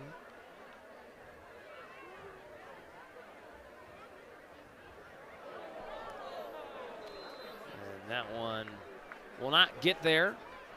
So back to the normal score if you're Winterset of 35. Instead of going up by 28, they'll be up by 27. But this offense has been truly unbelievable on the ground here today. A number of explosives through the running game. Carson Cook, 38-yard carry to get Winterset into the red zone. They give him a breather. Bellamy comes in and instantly takes it in from 18 yards out for the touchdown. Again, earlier, Bellamy had a 20-yard run, and I should take that back. I said it was his second touchdown. It was his second big run. But he just has the 1 touchdown, but for him, about 40 yards on the ground and a touchdown on 2 carries. Winterset has dominated this one tonight, and like you said, Jack, haven't had to use the pass game at all. No. And when we've seen the pass game, it's just been short to Swanson. So they're just getting the ball in the hands of their playmakers tonight. Nice return there for Knoxville. Tripped up a little past the 35-yard line. And again, you kind of wonder what you even go to here if you're Coach Duncan with your offense. Yeah, we've seen McCarty really struggle at quarterback tonight, finding open receivers. And we saw on that last possession, he did have an open receiver. He just overthrew him by quite a bit. So in this scenario, you can't really run the ball. You need to pass the ball and keep this offense moving. So it's going to be a really tough challenge for Knoxville over the rest of this game. Trail by 27 points here. Still 4 to go left before the break. They give Hyatt a carry. And taken down right at the line of scrimmage. They might give him a yard. Number 20, Evan Hyatt, the ball carrier. Yeah, they've stayed true to the run all night long, even with this clock running, and they need to score and score quickly. It's going to be tough for Knoxville, really, just because of how their passing game has looked all night long. And if you're Winterset, you're content with giving up shorter passes, especially with 3 minutes left. You can just let them dink and dunk you all the way down the field. McCarty, quarterback keeper. And he's not going to get very much. Maybe picks up a couple. You're going to have 3rd and long for Knoxville. And I don't know about you, but if I'm the Panthers here, the goal is probably just to find a way to move the chains and keep this Husky offense off the field before halftime. I mean, yeah, that's what it seems like they're doing right here with 2 pretty conservative play calls. But now with the 3rd and 7, you're likely going to have to pass the ball again. And I'm curious if they don't pick this up, are they going to go for it? Because I feel like you kind of have to at this point in the game if you want to even give yourselves a chance in the second half. Yeah, I would say you'd want to force Winterset to go a long ways, but they've cashed in big plays, so I'm not sure how much it matters. They're going to pass the ball instead. McCarty trying to get out of harm's way, and it's a swarm of Huskies. Banning gets the sack, of flag thrown right away, so could have roughing the passer here or an unnecessary roughness on the tackle. Banning kind of went at that head and neck area of McCarty. Wait to see what the call is. Personal foul, targeting, number 9 of the defense. 15-yard penalty from the previous spot. First down. I didn't have the best angle of that one, but I don't know if I really saw targeting per se on that last play. That made more of unnecessary roughness on Banning as he hit the quarterback pretty hard. But, I mean, you like to see that from Winterset's defense. Obviously not the targeting, but playing fast. And you saw so many Huskies on defense there pursuing the quarterback. That's the type of fire and energy you want to see from this defense. A big penalty, though, gives Knoxville the ball inside Winterset territory. The second time they've crossed the 50-yard line here today. The first time they got a touchdown out of it after starting at the Husky 35-yard line. Hyatt gets about 5 there on first down. Yeah, would have loved a second look there. Winterset had McCarty dead to rights. There looked like about 6 guys swarming to McCarty all at the same time, and it was a vicious blow by Banning to close it down. Got McCarty in the helmet, and instead of Winterset getting the ball back, they're going to have to wait a little bit longer to see if they'll give their offense another opportunity. McCarty looking downfield, nothing there, and taken down once again. Zach Cloak for the second time tonight. Yeah, that was a duo, Zach Cloak and Cash Hetherington again. And Cloak on that a couple plays ago on the targeting, he got pressured too. So Zach Cloak's just been a total game wrecker here tonight for the Huskies. Winterset's going to burn their first timeout here of the half, trying to preserve time, and to be honest, they probably don't need a lot of it. They just need a chance to touch the ball offensively before heading to half. Yeah, Knoxville once again in a tough spot here. 3rd and 10, they're likely going to have to throw the ball. So I'm curious where they try to go. Fuller has been open at times tonight, but McCarty's just struggled to get him the ball. So Winterset and their defense has to be feeling pretty confident for this next play. Yeah, the only Panther to have a reception here tonight is Eli Fuller. I say he's got about 3 or 4 catches. Actually, take that back. Higginbotham does have 1. had a 5-yard gain. Fuller had back-to-back 8-yard receptions on their touchdown drive.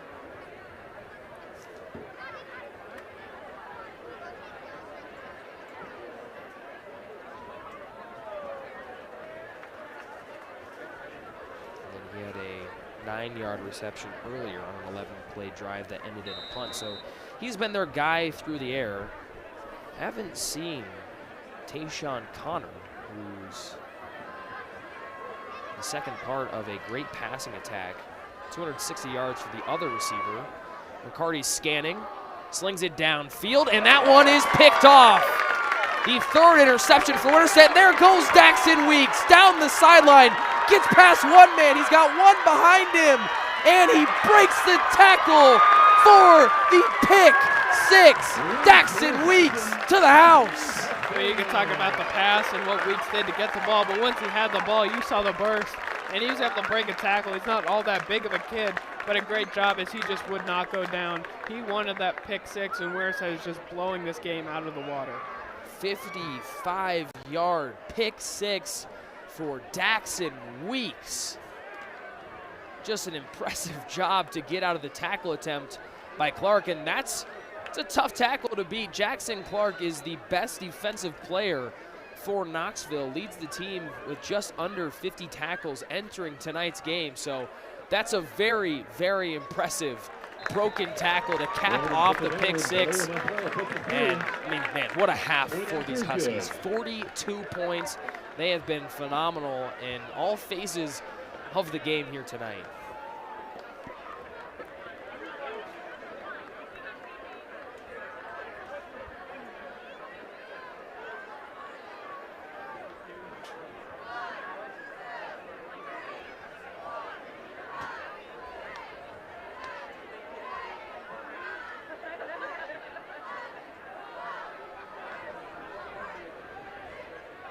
Weeks is the fourth different Husky to get a touchdown tonight.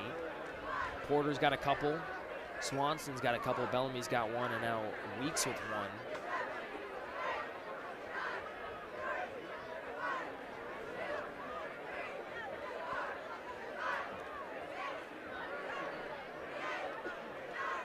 Minute 5 left to go. Winterset with only 2 timeouts, so theoretically, they could get it back with like a little under 20 seconds. I just can't imagine do anything less than running the football here for 3 plays if you're Knoxville, and just try to get to the break with this not being any worse than it currently is. Trailing here by 34 points.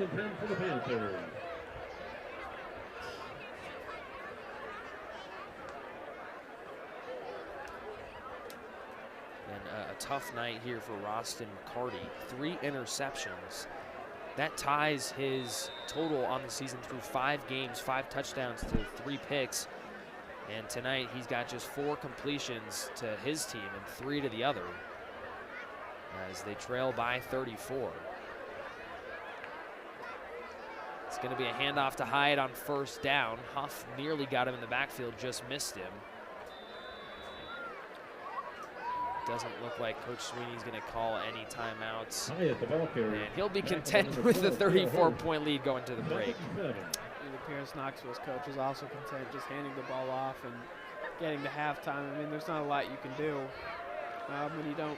when your passing attack has looked like it is tonight. You've only got a minute and a half to get down the field. Looks like they're just going to be content going into halftime, and obviously Winterset is obviously going to be happy with a 34-point lead at halftime.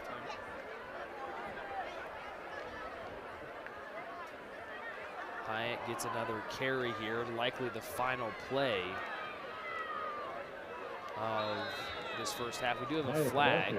There's a flag in the play. Came from behind the play.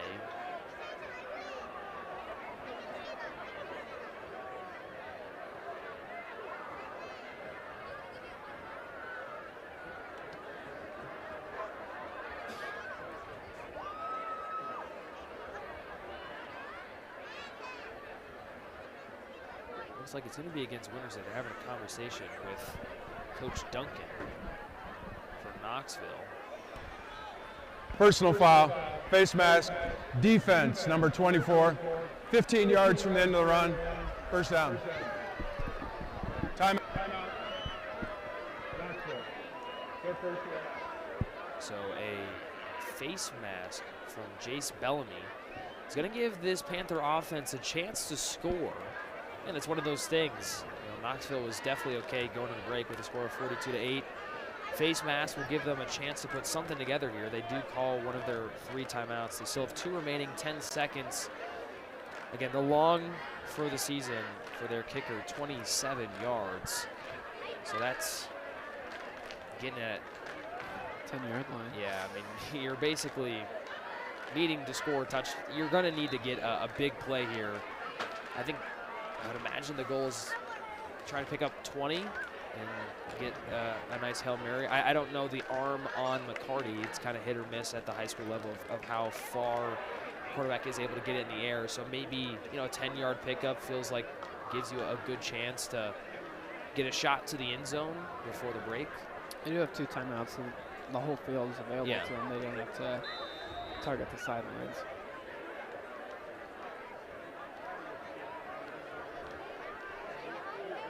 Likely we'll see a pass play here for Knoxville. McCarty, looks like this is going to be the Hail Mary, launches it towards the end zone and broke it up. I'm sure those Winterset defenders will tell you that they're mad that they didn't have their 4th pick of the night. They might get a second chance here. That's why it's kind of interesting. Didn't feel like he needed to go to the Hail Mary right away, especially that pass was about 10 yards shy of the end zone. So if you pick up 10, you have a real chance to get the Hail Mary for a score.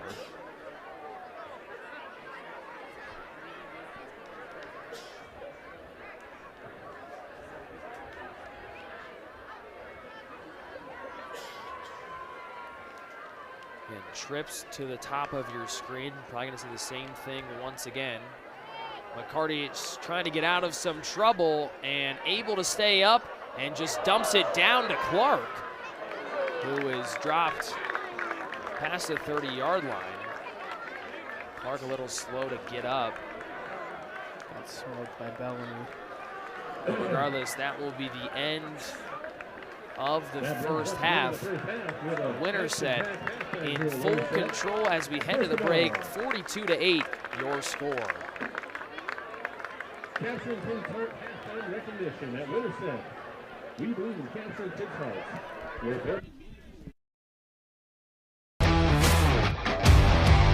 We're really excited to announce the addition of our tow truck. In addition to our rental cars, this is going to give us a unique ability to serve you better. We're going to have the ability to take the phone call from you stranded on the side of the highway after a deer hit or a collision, with the potential to load a rental car up on the back of our truck, deliver it to you on the side of the highway, get you back on your way to work or to home, load your accident vehicle up, bring it back to the shop where we can handle your claim process from there.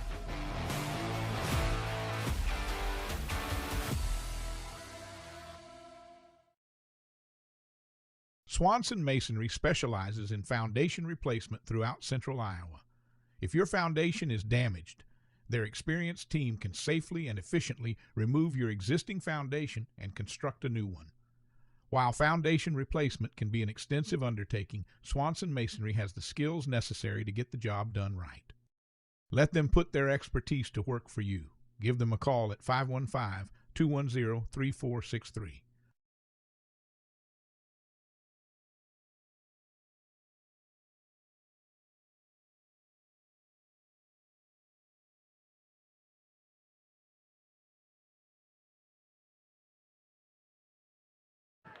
Listening with compassion or offering a friendly word of encouragement. He leads an example and creates a positive classroom environment. His respectful attitude towards teachers and peers sets a powerful example to others, and following what it means to be truly a good friend.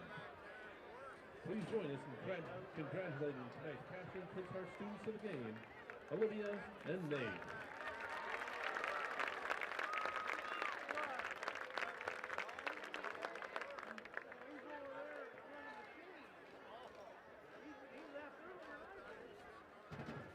It is homecoming week in Winterset, and we like to meet tonight's candidates for Homecoming King and Queen. First, we have Abby Hofing and Jake Hall. Abby Hofing is daughter of Eric and Christy Hofing. Throughout high school, Abby has been involved in volleyball, basketball, track, softball, art club, NHS, silver cord, student council, Y-Teen, post-prom, best buddies, FCA, prom committee, mentoring. After high school, Abby's planning to attend an undecided college to become a pediatric occupational therapist. Jake Hall is the son of Jen and Jason Hall. Throughout high school, Jake has been involved in basketball, track, cross country, football, baseball, FCA, leadership, and post-prom.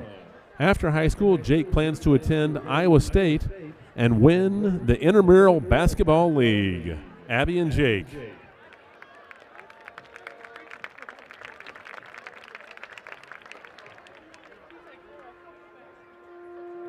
Next is Katie Johnston and Ben Porter.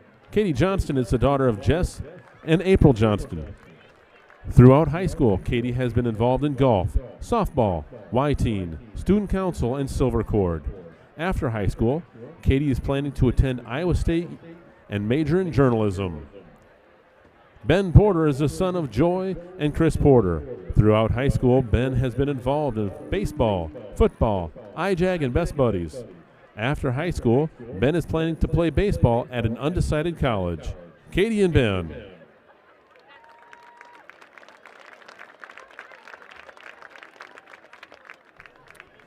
Next, we have Sadie Hawkinson and Samori Mons. Sadie is the daughter of Kelly Hawkinson, raised by Cody Gleim. Throughout high school, Sadie has been involved in dance team, band, drumline, improv, and speech. After high school, Sadie plans to attend Iowa State and study criminal justice. Samori Mons is the son of Natalie and Steve Montross. Throughout high school, Samori has been involved in silver cord, football, basketball, soccer, track, Best Buddies, student council, and MOC. After high school, Samori is planning on becoming a missionary and joining the YWAM program. Sadie and Samori.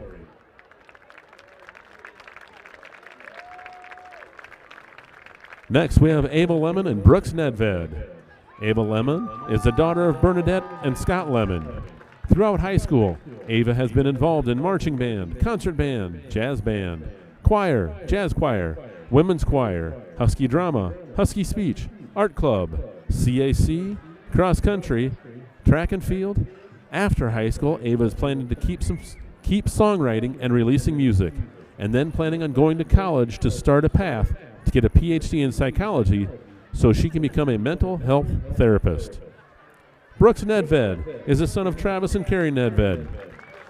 Throughout high school, Brooks has been involved in large group speech, individual speech, musical, play, student council, silver cord, marching band, concert band, jazz band, concert choir, jazz choir, all-state choir, and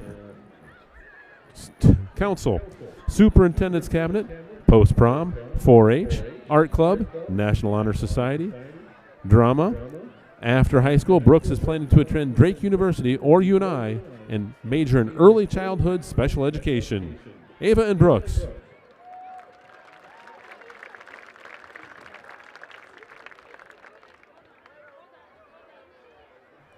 Next, we have Taylor Van Pelt and Zach Jordan. Taylor Van Pelt is the daughter of Angela and Brian Van Pelt. During high school, Taylor has been involved in art club, Best Buddies, post-prom, prom committee, silver cord, softball, student council, volleyball, and Y-Teen. After high school, Taylor is planning on attending Iowa State and majoring in human development and family studies and receiving her minor in children's life specialist. Zach Jordan is the son of Lou and Candace Jordan. Throughout high school, Zach has been involved in speech, rise, theater, jazz choir, all-state choir, NHS, and silver cord. After high school, Zach is planning on attempting to get into NYU for acting and then trying to afford it. Taylor and Zach. And your homecoming king and queen, Ella Hall and Cale Hirsch. Ella Hall is the daughter of Jen and Jason Hall. Throughout high school, Ella has been involved in student council, post-prom, FCA leadership team, prom committee, silver cord, art club, Y-teen, track and field, volleyball, and soccer. After high school, Ella is planning to study public health at an undecided college. Cale Hirsch is the son of Marty and Michaela Hirsch.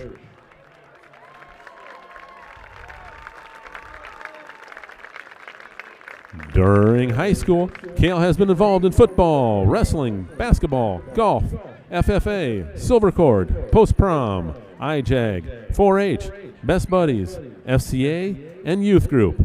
After high school, Cale plans to attend an undecided college to play football and study ag business.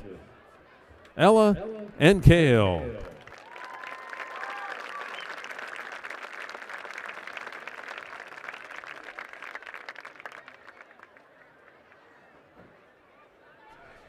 We welcome to the field the 2025 Marching Huskies. Tonight's performance is the first and second movement of their 2025 show, 1,000 Times Goodnight, which will feature music from Taylor Swift, Mozart, and Abel Kornzowski.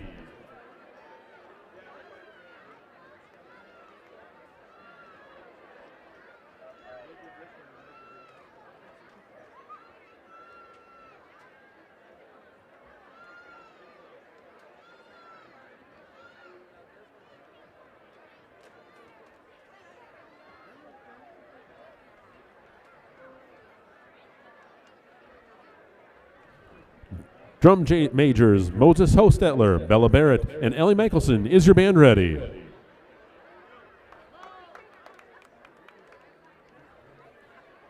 Marching Huskies, you may take the field.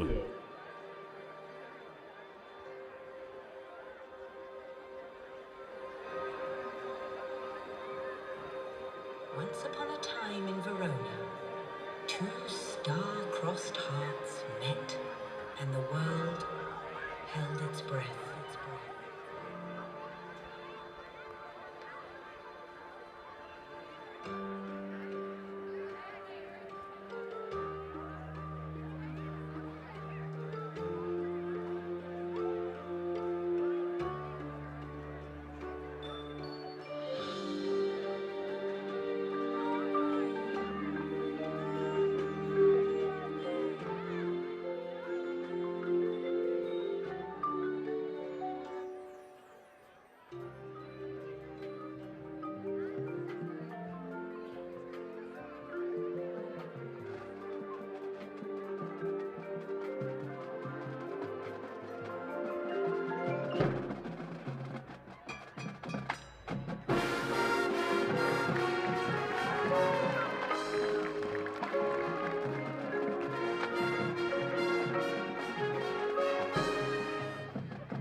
takes its very first breath.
Husky Marching Band has been crushing it this year. Are taking first place in the 3A Wildcat Classic in Urbandale, as well as earning the Outstanding Music and General Effect. The Marching Huskies will complete next Saturday at Valley.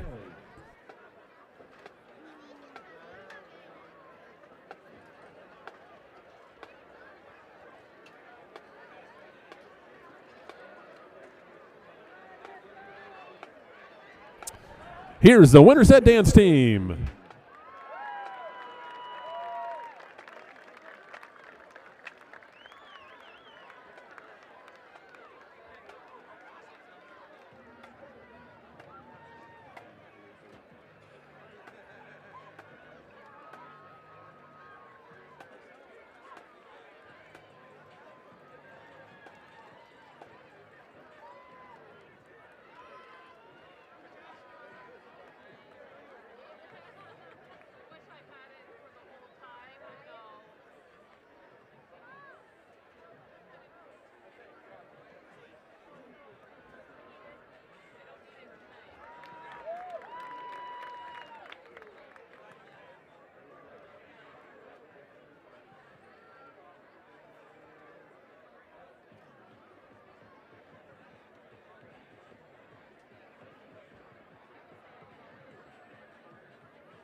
Integrity Financial Group is a financial services partnership with offices in Central Iowa. Here you'll find expertise in insurance, accounting, and investments all under one roof. Their commitment is to help you make sound financial decisions and protect what matters today and into the future. CPA Ben Applegate, insurance agent Eric Johnson, and investment broker Jason Claymeyer are there to help you. Looking for a taste of paradise right here in Winterset, Iowa? Come chill at Tiki Treats Iowa, your local spot for Hawaiian-themed treats. Dive into creamy Dole soft serve, refresh with our tropical snow, sip on fresh squeezed lemonade, and snack on warm buttery pretzel bites.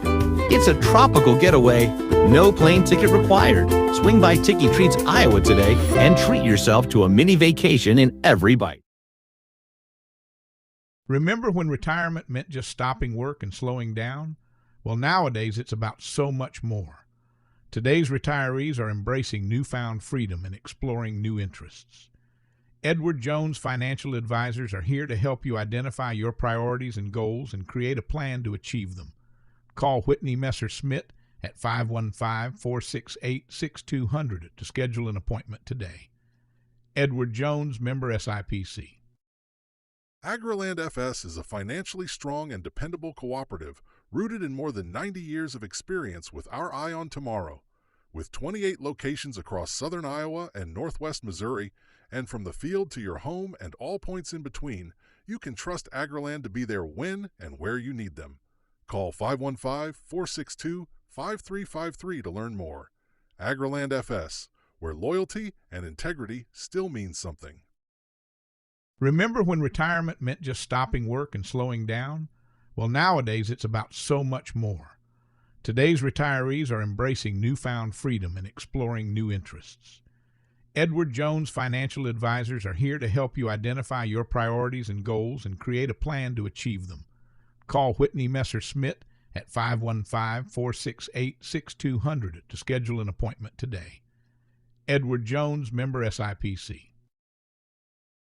Jones Creek Apparel offers graphics and logo design, screen printing, embroidery, direct-to-film, and promotional products. Proud supporters of Winterset Athletics. They are happy to work with any organization or individual, regardless of the order size. Open Monday through Friday, 8:30 a.m. to 5 p.m., and Saturday, 9 a.m. to noon. Give them a call at 515-462-4132 or visit their website, jonescreekapparel.com. Jones Creek Apparel. The second half about to get underway. Winterset kicking from the 25-yard line, and trouble scooping it up there is Fuller, a little past the 20, and drop before he can get to the 30. So to explain that right there, Winterset got charged a 15-yard penalty for not having the field cleared at the 3-minute warning. The field is supposed to be cleared with 3 to go. Part of the marching band and the dance team still performing. So Winterset eats a 15-yard penalty, and really doesn't hurt them at all. If Fuller doesn't bobble it, it could have been good field position. Instead, Knoxville not even able to get up to the 30-yard line. Could have been a big boost to start the second half. Now it's obviously one heck of a hole to climb out of, but you really need anything you can get if you are Knoxville. They give it off to Hyatt to start this second half. Picks up close to 5. But, you know, Jack, the story of that first half was definitely the Winterset offense, but more specifically the explosives on the ground. A quick recap. 47-yard touchdown. Ben Porter, 19-yard touchdown, 13-yard touchdown, and Bellamy, an 18-yard touchdown. Those all rushing touchdowns. Then the 6th touchdown came from Daxon Weeks, who had a 55-yard pick 6, but it was the ground game for Winterset that controlled that first half. As Swanson gets a nice tackle for loss. Hyatt, the ball carrier, tackled by 6. Swanson. Yeah, I mean, you think that Knoxville's going to have to kind of switch things up on offense. Obviously down by 34 here at the start of the second half. They're going to have to probably try to get in that passing attack a little more, but you could also see down 34, they kind of just want to run their offense, get some reps here, almost kind of giving up on the game, even though a coach would never admit that they do that. It's going to be 3rd and 5 here for the Panthers. They've had trouble throwing the football today. 5 completions and 3 interceptions for McCarty. Steps up, and he is going to be wrapped up and dropped. He picks up a couple yards, but it's Drew Hawken that's in there to complete the tackle. It's going to be 4th and 3. I imagine it's a punt. Not sure entirely. Again, kind of hard. It does look like a punt. Obviously, the thing that makes it tough is the quarterback is the punter, so he's never going to come off the field, but looks like it will be a 3-and-out forced by the Husky defense.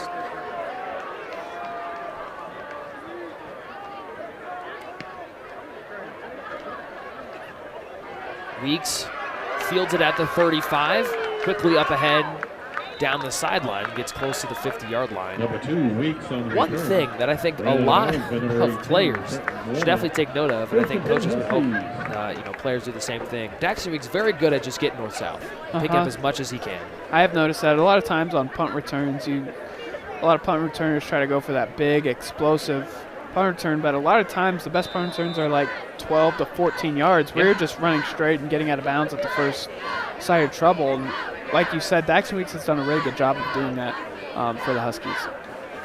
Feels like every return has been around that 10 to 15 yards on the return.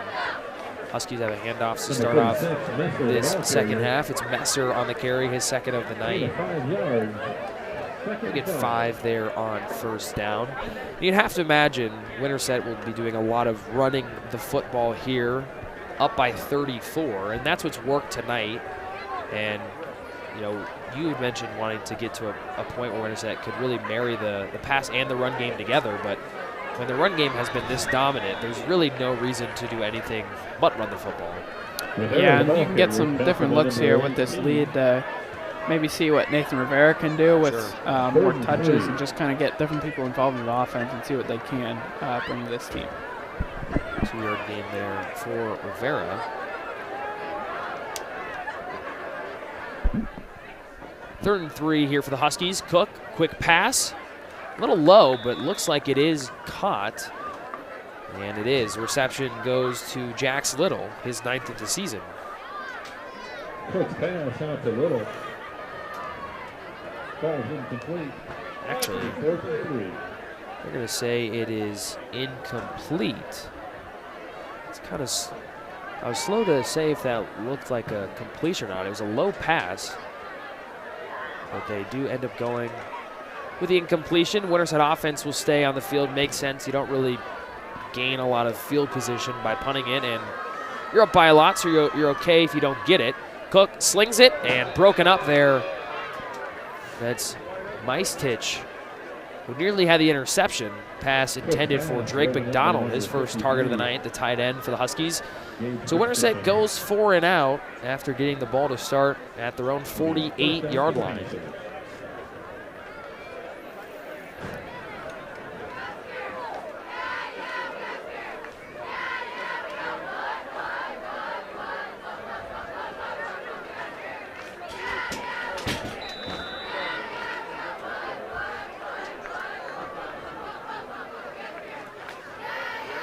Panther ball at their own 45. Pass attempt for McCarty, and that falls flat, attempted for Fuller. Yeah, it's a rough night for McCartney so far, as he just hasn't had really a lot of opportunities because his receivers haven't been able to get that open, but even when they are, he's struggled to get it to him, and it just puts Knoxville's offense in a really tough spot, likely having to pass the ball a lot to try to get back into this game, but they just haven't been able to unlock that part of their offense. And I think the question you kind of get to if you're Coach Duncan is what do you want to get out of tonight? You know, a win is very improbable at this point, down by 34. But yeah, do you want to get some rhythm going for McCarty, or do you just want to try and get as many points as you can? It is going to be the 3rd sack for Zach Cloak. And sometimes, you know, when it comes to guys on the defensive line, You know, one of the big things are those counting stats, those tackles for loss, those sacks. But the thing that you don't really account for are pressures. Like you said, this is a guy who has been getting pressures, and it feels like this is a game where he finally breaks through with those counting stats. Yeah, and it's a great opportunity for guys on the D-line to just kind of hone their craft in a game like this and try to get after the quarterback and not have to worry about a lot in this game. And it puts Knoxville in another tough spot here with a 3rd and 16. McCarty, time to throw. He gets it off to Fuller right at the original line of scrimmage, and then he gets about a yard after that. So looks like a 7 to 8 yard completion. Going to make it 4th and 8, and likely going to bring up another punt here for Knoxville.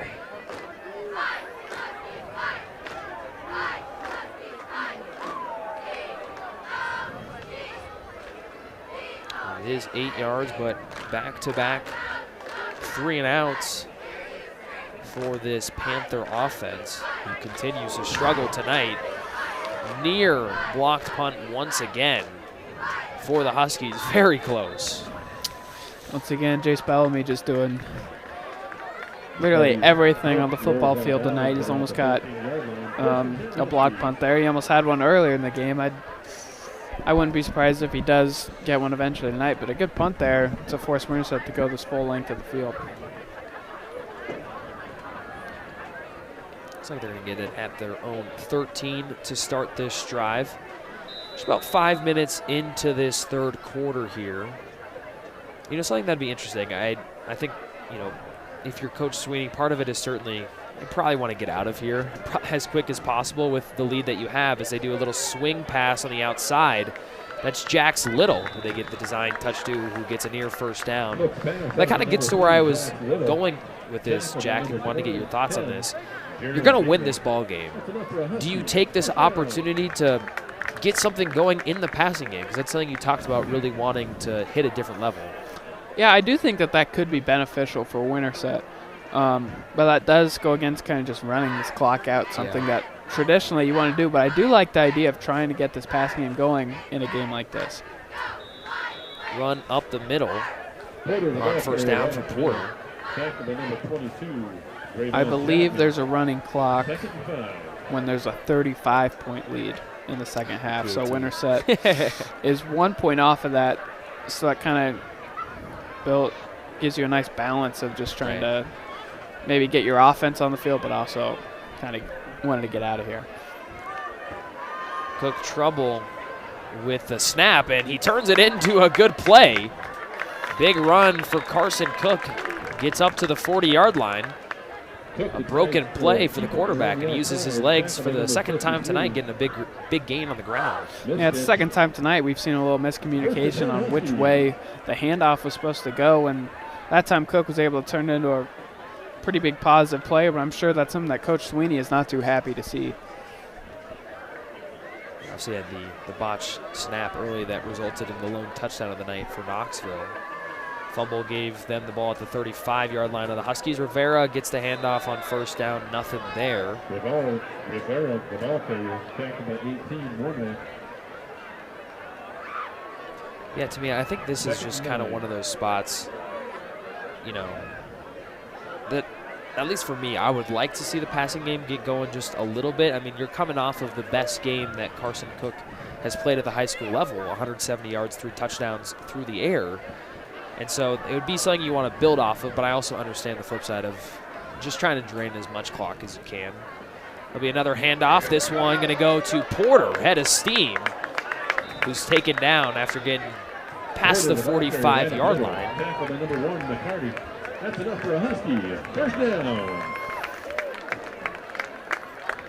It is interesting to see some of these teams that you are going to play, because you haven't played them at all. Winterset's had the same district for the past 2 or 3 years with these teams, so you just don't really know. Like, Nevada was a really strong physical team. Knoxville obviously hasn't been too much of a challenge for Winterset, and then you've got Williamsburg next week. You just you don't really know what kind of level of a team Winterset's going to play on a week-to-week basis. Which you're used to having. This is Rivera. He's going to have an explosive run and a chance at the end zone. Nathan Rivera finds his way Fantastic blocking downfield by the wideouts gave Rivera an easy lane for the score. Hey, you can see a couple of wideouts. I know I saw Jace Bellamy down there just blocking all the way down the field. And Rivera even slipped around the 30-yard line. He just still had a lane to run. He was able to get in the end zone. So that's another Winterset running back or even wide receiver we've seen get the touches tonight and just been at a great part of this offense, having an explosive play to get another Winterset touchdown. PAT is true for the Huskies. 6 plays, 87 yards. They get down the field very quick, and you guessed it, it was another explosive run for the Huskies. They had 3 explosives on that drive, 13-yard carry on the broken play for Carson Cook. Ben Porter got a little around 15 to get the exact yardage there, and then Rivera caps it off with a 42-yard touchdown. Every single play has been designated as an explosive. Again, we talked about it in the first half. In order for a run to be called an explosive, it's got to be good for 12 yards or more. Their touchdowns today, 13-yard touchdown run for Ben Porter, 18-yard run for Jace Bellamy, a 19-yard run for Ben Porter, 42-yard touchdown run for Nathan Rivera, 47-yard touchdown run for Wyatt Swanson, and then a 63-yard rushing touchdown for Wyatt Swanson. So every single touchdown has been an explosive, and then pick 6 as well for Daxon Weeks, who took it 55 yards. And it has been all Huskies from the jump tonight, near touchback, and it does result in a touchback when it's all said and done. Almost got it there, though, without the roll. That's kind of why I said near. He got it at about the 1. Very rarely do you see that in high school football. Yeah, you just see the power of Wyatt Swanson right there as he kicked, I think, around a 40-yard field goal the last home game against Carlisle. Or as long as a 40, yeah. And we've just seen that's a whole new part of the offense for Winterset, is having that ability to kick field goals from that far away, as they won't need it tonight. But in some games, that's crucial. Absolutely. To be able to get down inside the 30-yard line and be in field goal range. Winterset won by 4 in that game against Carlisle. That's the game that Jack is referring to. And they got a 40-yard field goal right before halftime. It was as the clock expired that kept Winterset in that game. They fell behind early and eventually worked their way back into it. And it was back and forth the entire second half. A real fun one here a couple of weeks ago. This is a different kind of fun. No Husky fan is going to complain about a 49-8 advantage. These are just things to build off of. Guys are going to get confidence out of this, and a lot of great explosive runs on the ground. I think the other big takeaway, though, is this is the best defensive performance all around for the Huskies this season. We'll say it is interesting. Knoxville beat Sadell last week, 31-17. Sadell is a team that Winterset's going to play in a couple weeks, and that's a game that you're going to have to feel pretty confident about if you're a Winterset fan after seeing what Winterset has done to Knoxville, and it gives you a lot of confidence going through the rest of this district play, as Winterset started with the loss against Nevada, but that's probably the best team that they're going to play. Yeah. Along with DMC, who they've got at home in, I think, 2 or 3 weeks. Yeah, it's the regular season finale. So just a big game for Winterset to build this confidence. Yeah, they've got Williamsburg, Sadell, and Des Moines Christian to finish out their regular season. Completion there up the field to Mid-Risen. We did have a flag thrown from the backfield.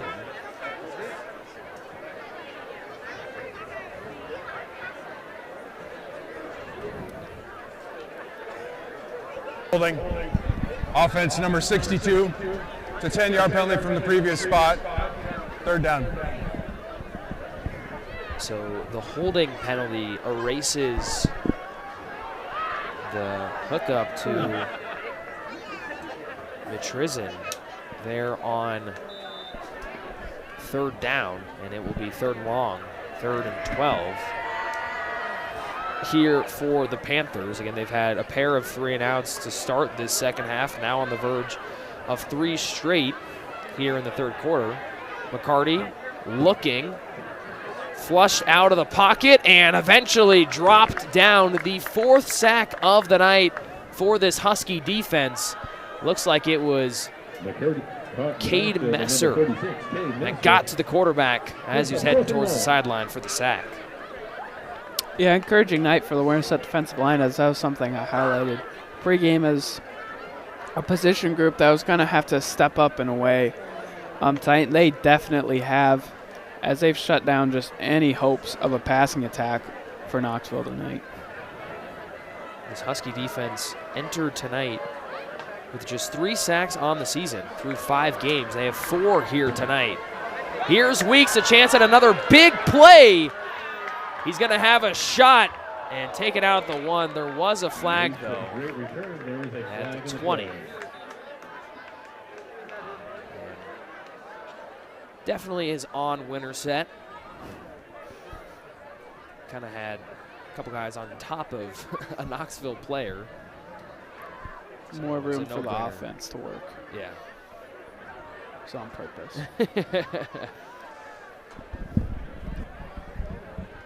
During the return, holding, return team. The 10-yard penalty from the spot of the foul. First down, Winterset. So we'll see where Winterset gets the ball at. Right now we have a referee standing at the 30. Not sure if that's where it happened in the 10-yard penalty from there, or if that's where Winterset will start the drive. Looks like they will start at the 30. So still great field position nonetheless. Holding came at the 20-yard line. And we actually have a change at quarterback for the Huskies. That's number 31. Sophomore Elliott Macumber at quarterback. Interesting to see Ben Porter still out there at running back. Normally, if you put in a backup quarterback, you're going to put in the rest of your backups. That is not the case. And I get you're obviously ahead by a lot, but still felt like a chance to, really get something going for Carson Cook. And not that he hasn't shown this staff the ability to be good through the air. He's had plenty of games showing that, but still felt like a chance to maybe get him some more rhythm. 36, Cade Messer, the ball carrier. Messer the carry there on second down. Again, he had the sack there to force the 3 and out. He gets 2 on the carry. We'll bring up 3rd and 3.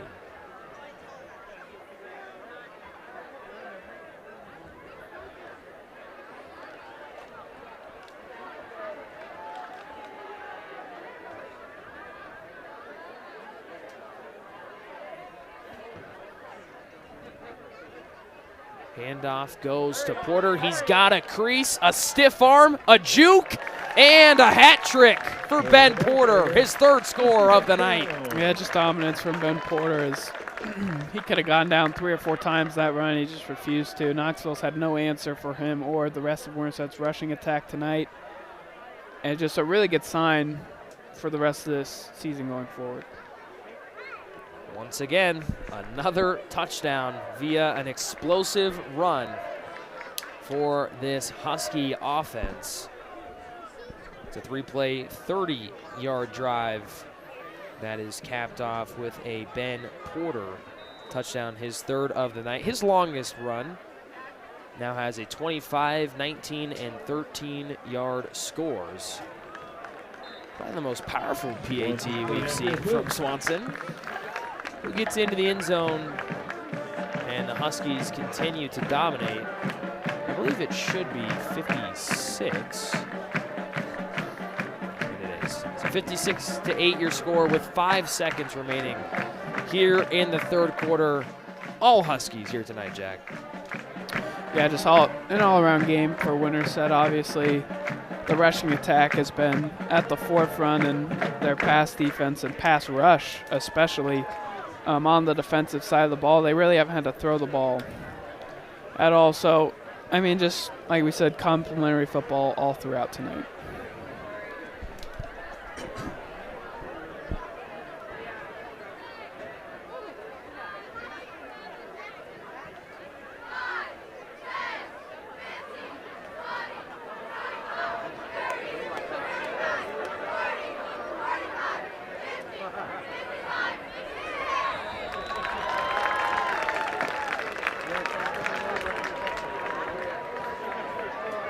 Fuller fields the kickoff. Out to the 30-yard line, a bit of a crease, taken down from behind, gets it up close to the 35-yard line. Buzzer sounds, though, and that will conclude your third quarter. Winterset adds on to their halftime lead at 42-8. They get two scores. It's 56-8. Huskies in full control here on homecoming night.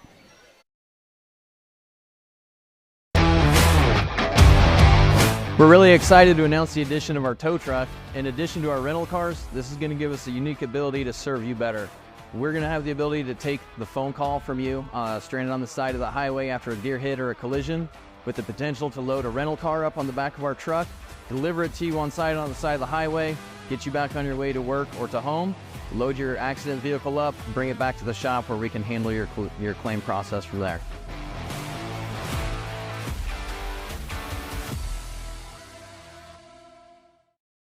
Is your puppy in need of a little TLC? Bring them down to Suds & Pups for a complete spa treatment in the state-of-the-art pet wash. Located next to Straight Shots Golf Simulator at 215 North 1st Avenue in Winterset. And don't forget, attached to the dog wash is Winterset's newest laundromat, open from 7 a.m. to 10 p.m. Stop by today. Fourth quarter about to get underway here in Winterset in a game that they have completely dominated. And now you're going to start to see a lot of backups enter the game for the Huskies. Look there at the coaching staff who got to be very pleased with their squad's performance tonight. Hand off to Hyatt here on first down. A chance to get him in the backfield. He turns it into a positive gain there on first. Hyatt, the ball carrier, pushed out of bounds by number 32, Braden Tucker.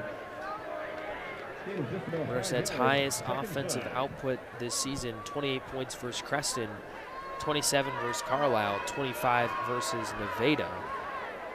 So for the most part, in every game but one, they've gotten into the 20s. They put up 12 against Van Meter and 20 against ADM. So they're a team that definitely gets into the 20s. They're that mid-20s team, but tonight they have broken out and have had a ton of explosives.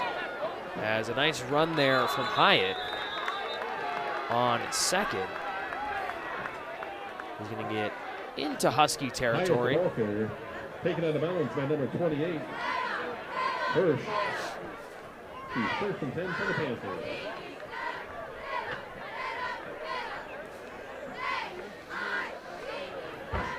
A lot of backups in for Winterset's defense, and looks like Knoxville's still running out with quite a few of their starters, at least Hyatt at running back. Still their starting quarterback in McCarty. Fuller still out there. Fumbled snap. McCarty picks it up and gets it downfield to Eli Fuller. Today it is the offense has been Fuller and Hyatt for these Panthers. Yeah, and this is a good opportunity for Knoxville to kind of get some rhythm on offense, as well as you don't want to just put in your backups and leave the rest of these starters with a sour taste in their mouth going into next week. You kind of want to get into a rhythm here just for the confidence of these players.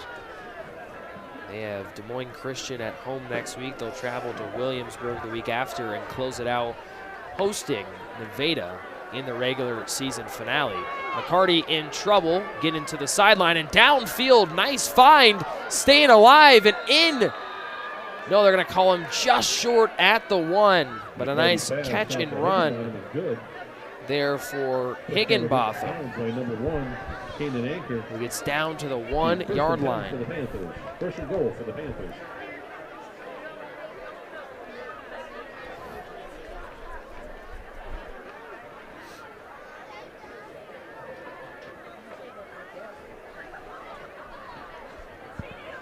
Chance for the second score of the night for these Panthers at the 1 yard line. This would definitely be their best drive of the game. Started at their own 36 yard line, and it's an easy touchdown for Emmett Hyatt, who gets his second score of the night. He had 4 touchdowns a week ago, and he's got 2 this evening. The sophomore tailback with 6 touchdowns over the last 2 weeks, and something positive to look back on if you're these Panthers.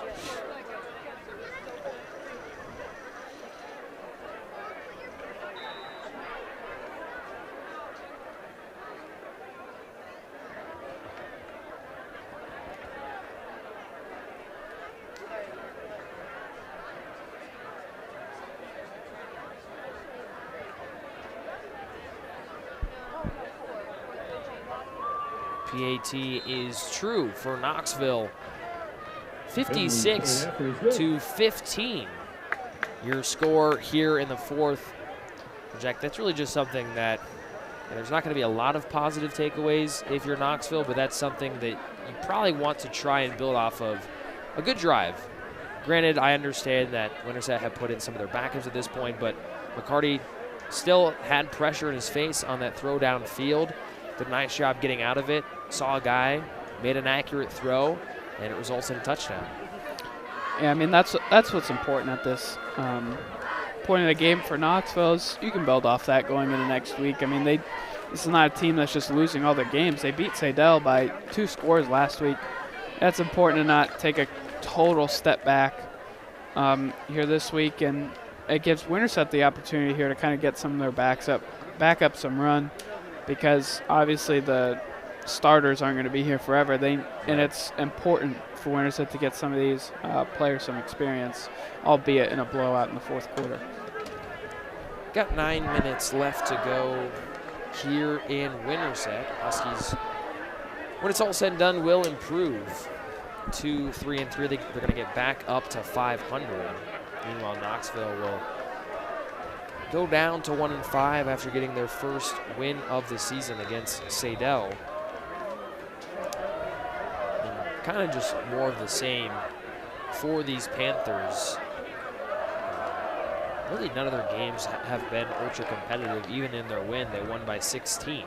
As you have a squib kick there that Winterset will watch go out of bounds, and they'll get good field positioning. Again, running over those scores once again. 56-21 loss to open their season at Centerville. Then they fell 42-8 against Mount Pleasant.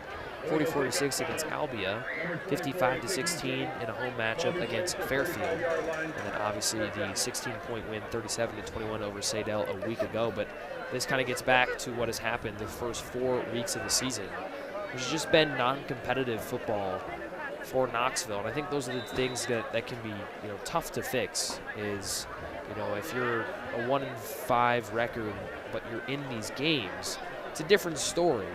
I think the tough thing for this Panther squad is they have just gotten behind the 8 ball early, and teams have jumped on it, taken advantage, and have just run away with contests against them. You saw it early tonight with the interception. Just kind of gave Winterset the boost that they needed to put this game away, and put it away early, even though they were able to get that touchdown off of that botched snap. It still didn't really feel like the game was all that close and that Winterset was in danger of giving up the lead. But, I mean, it gives Winterset a good opportunity right here to get their backups in, get them some run, and kind of run the offense with a little bit of a different taste. I think more than anything, these are just extra opportunities for backs. And I'll get your thought on this. I mean, you kind of have some more lower backs as flags have been thrown, potentially delay a game. I didn't see where the play clock was at.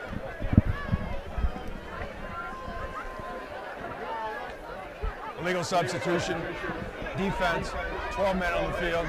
It's a 5-yard penalty. Penalty reserves, first down. Yeah, and it's just been that kind of night for them, Jack. Too many men on the field for the defense, likely at 12. Gives Winterset a free first down. But what I was going to get at before is, obviously we're really deep in terms of the backups here on the field for Winterset. Is a powerful run there on first down, getting about 8 or 9. To me, though, this would have been a nice spot for a guy like Nathan Rivera, who, you talked a lot about early as a nice change of pace if you don't want to use a Bellamy or a Swanson, but you need to give Porter a breather. To me, that's the guy that you would want to get going in this situation, but they have him on the sideline as well. I think it shows how important they think he is to the offense. They don't want to risk him getting hurt at this point. But I do understand what you're saying. I think this could be a good opportunity for him, but obviously they do value him enough to not want to risk the injury. First down run there for the Huskies. They're, with all the backups in, they're certainly in the position of just chewing up as much clock as you can. I'd be very surprised to see a single pass attempt here on this drive.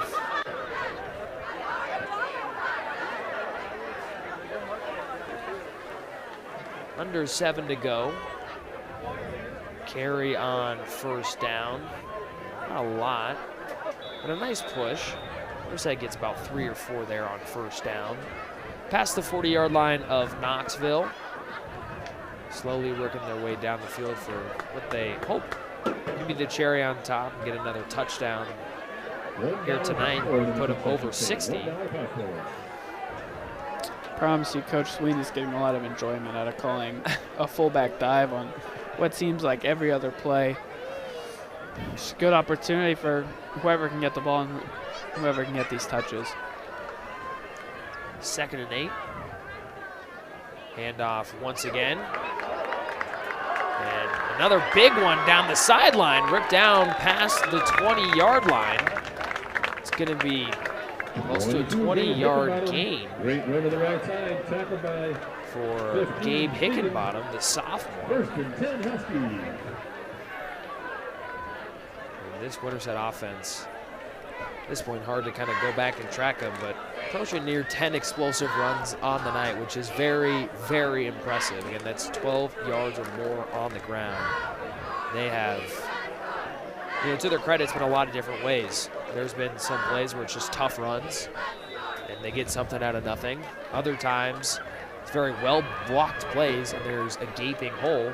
And sometimes it's just athletes being athletes. So Wyatt Swanson and Jace Bellamy that just hit a different gear and show off their athleticism, but they've done it all in so many ways on the ground.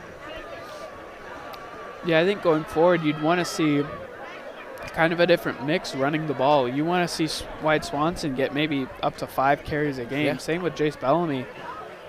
And that doesn't take away from what Ben Porter can do, because he's a really good physical runner that if you use these explosive backs like Swanson and Bellamy, and then you throw in Ben Porter to run the ball down their throat, I think you could get a really explosive and consistent rushing attack from the Huskies.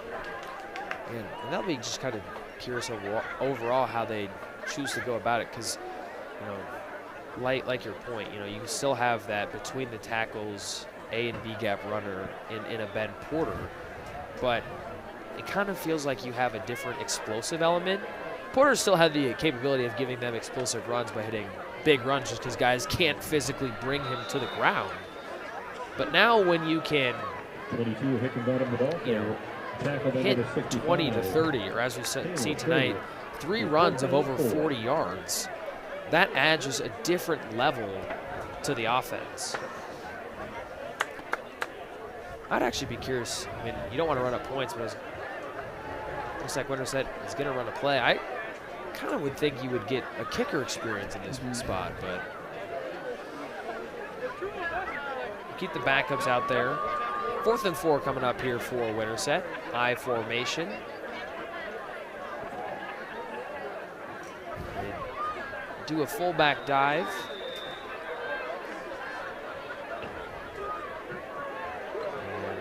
32 Tucker. The turnover on downs there for Winterset. Yeah, 1st and 10 for the Panthers. You would imagine that this Knoxville possession is going to be the last of the game with a running clock. I mean, it's running as they're getting out on the field right now. You'd imagine that maybe they try to hand the ball off a few times, maybe even get the ball going a little bit through the air. But it's a total team win from Winterset tonight. All phases of the game, offensively, obviously dominated on the rushing attack. Will be fun to see what the total yardage is once those stats are posted on Bound in the coming days.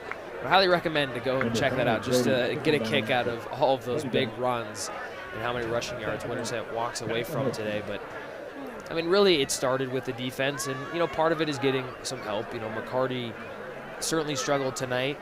he made some reads, some tough reads that Winterset took advantage of and turned into turnovers, and it gave the offense the spark.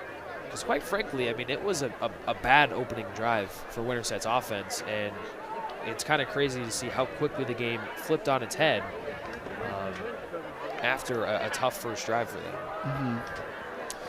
I mean, that just speaks to the resilience of them. They didn't let that first drive impact them at all. They went that next drive and just kept doing what they did all night long. And that's just, like you talked about, just have explosive runs from whoever they gave the ball to.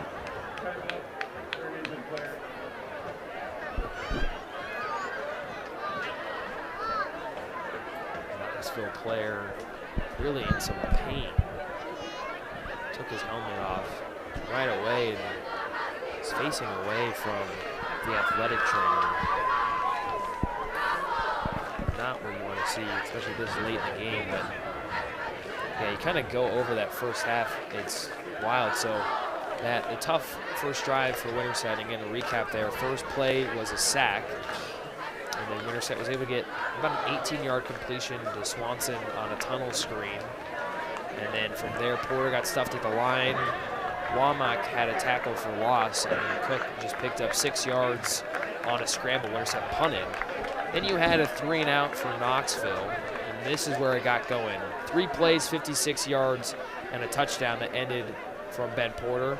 Interception, 47-yard touchdown from Wyatt Swanson. Another interception from Knoxville. 3 plays, 51 yards, and a touchdown from Ben Porter. A long 11-play drive ends in a punt for the Panthers, and that's where Winterset fumbled. Knoxville got back in it for a second. Wyatt Swanson said, "No, you do not." 63-yard touchdown. 3-and-out for the Panthers. 61 yards in 3 plays on an 18-yard Jace Bellamy score. And that's just kind of what happened. In the next drive, a pick 6 for Winterset. So they were scoring really in no more than 3 plays. They were getting down really quick. You look at their scoring drives in the first half. 3 plays, 1 play, 3 plays, 1 play, 3 plays. Some wild stuff on their touchdown scores. Had a 3-play touchdown drive in the second half. Took them 6 plays to go 87 yards, so shame on them for only having to use 6 plays to go nearly the full distance of the field. But just a dominant night offensively, and the defense really set the tone. Again, the big thing, yes, they had the turnovers, but they also had 4 sacks, doing better than what they had done the entire season. Yeah, I think that was a big part of the game, was what you saw of the D-line, and hopefully you can carry that in to Williamsburg next week, and maybe a more competitive game that the defensive line will matter more. You just got to hope that this team can continue this momentum into next week, even though really the entire second half of this game just wasn't competitive. So all Winterset is going to have to do is take 1 knee, and they will leave tonight with a big-time win. 56-15 is going to be your final here in Winterset for their homecoming game, their most dominant performance of the season, and they get back into the win column.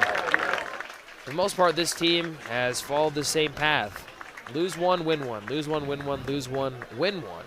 We'll see if they can snap that streak next week.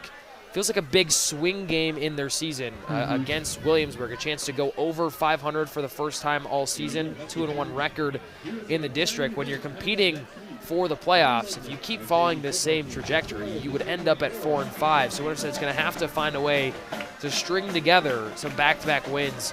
Before we get out of here, Jack, what would be, 1, main takeaways from tonight? I know we've kind of gone over it. And then 2, how does Winterset propel this into back-to-back wins come next week? I think my main takeaway is how well the defensive line played tonight. That was a question that I had coming into this week and this game, was how well this defensive line was going to play with without Jaden Lyon. And I think going into next week, I think you've got to look at the running attack and the diversity that they used tonight with the explosive runs. I think you've got to look to get Wyatt Swanson, Jace Bellamy, and Ben Porter all 5 or more touches next week to get this offense going. Well, Well, that will go ahead and wrap it up for us here tonight on behalf of all of our camera operators, production crew, Jack Keller, and myself. I'm Evan Westling saying so long from Winterset, where the final score is 56-15 in favor of the Huskies. Winterset marching band will be competing at Valley Fest in Des Moines. On the same day, the JD Gold volleyball team will be participating in a tournament in Rocky High. Thanks for all your support, and happy homecoming. Go Huskies!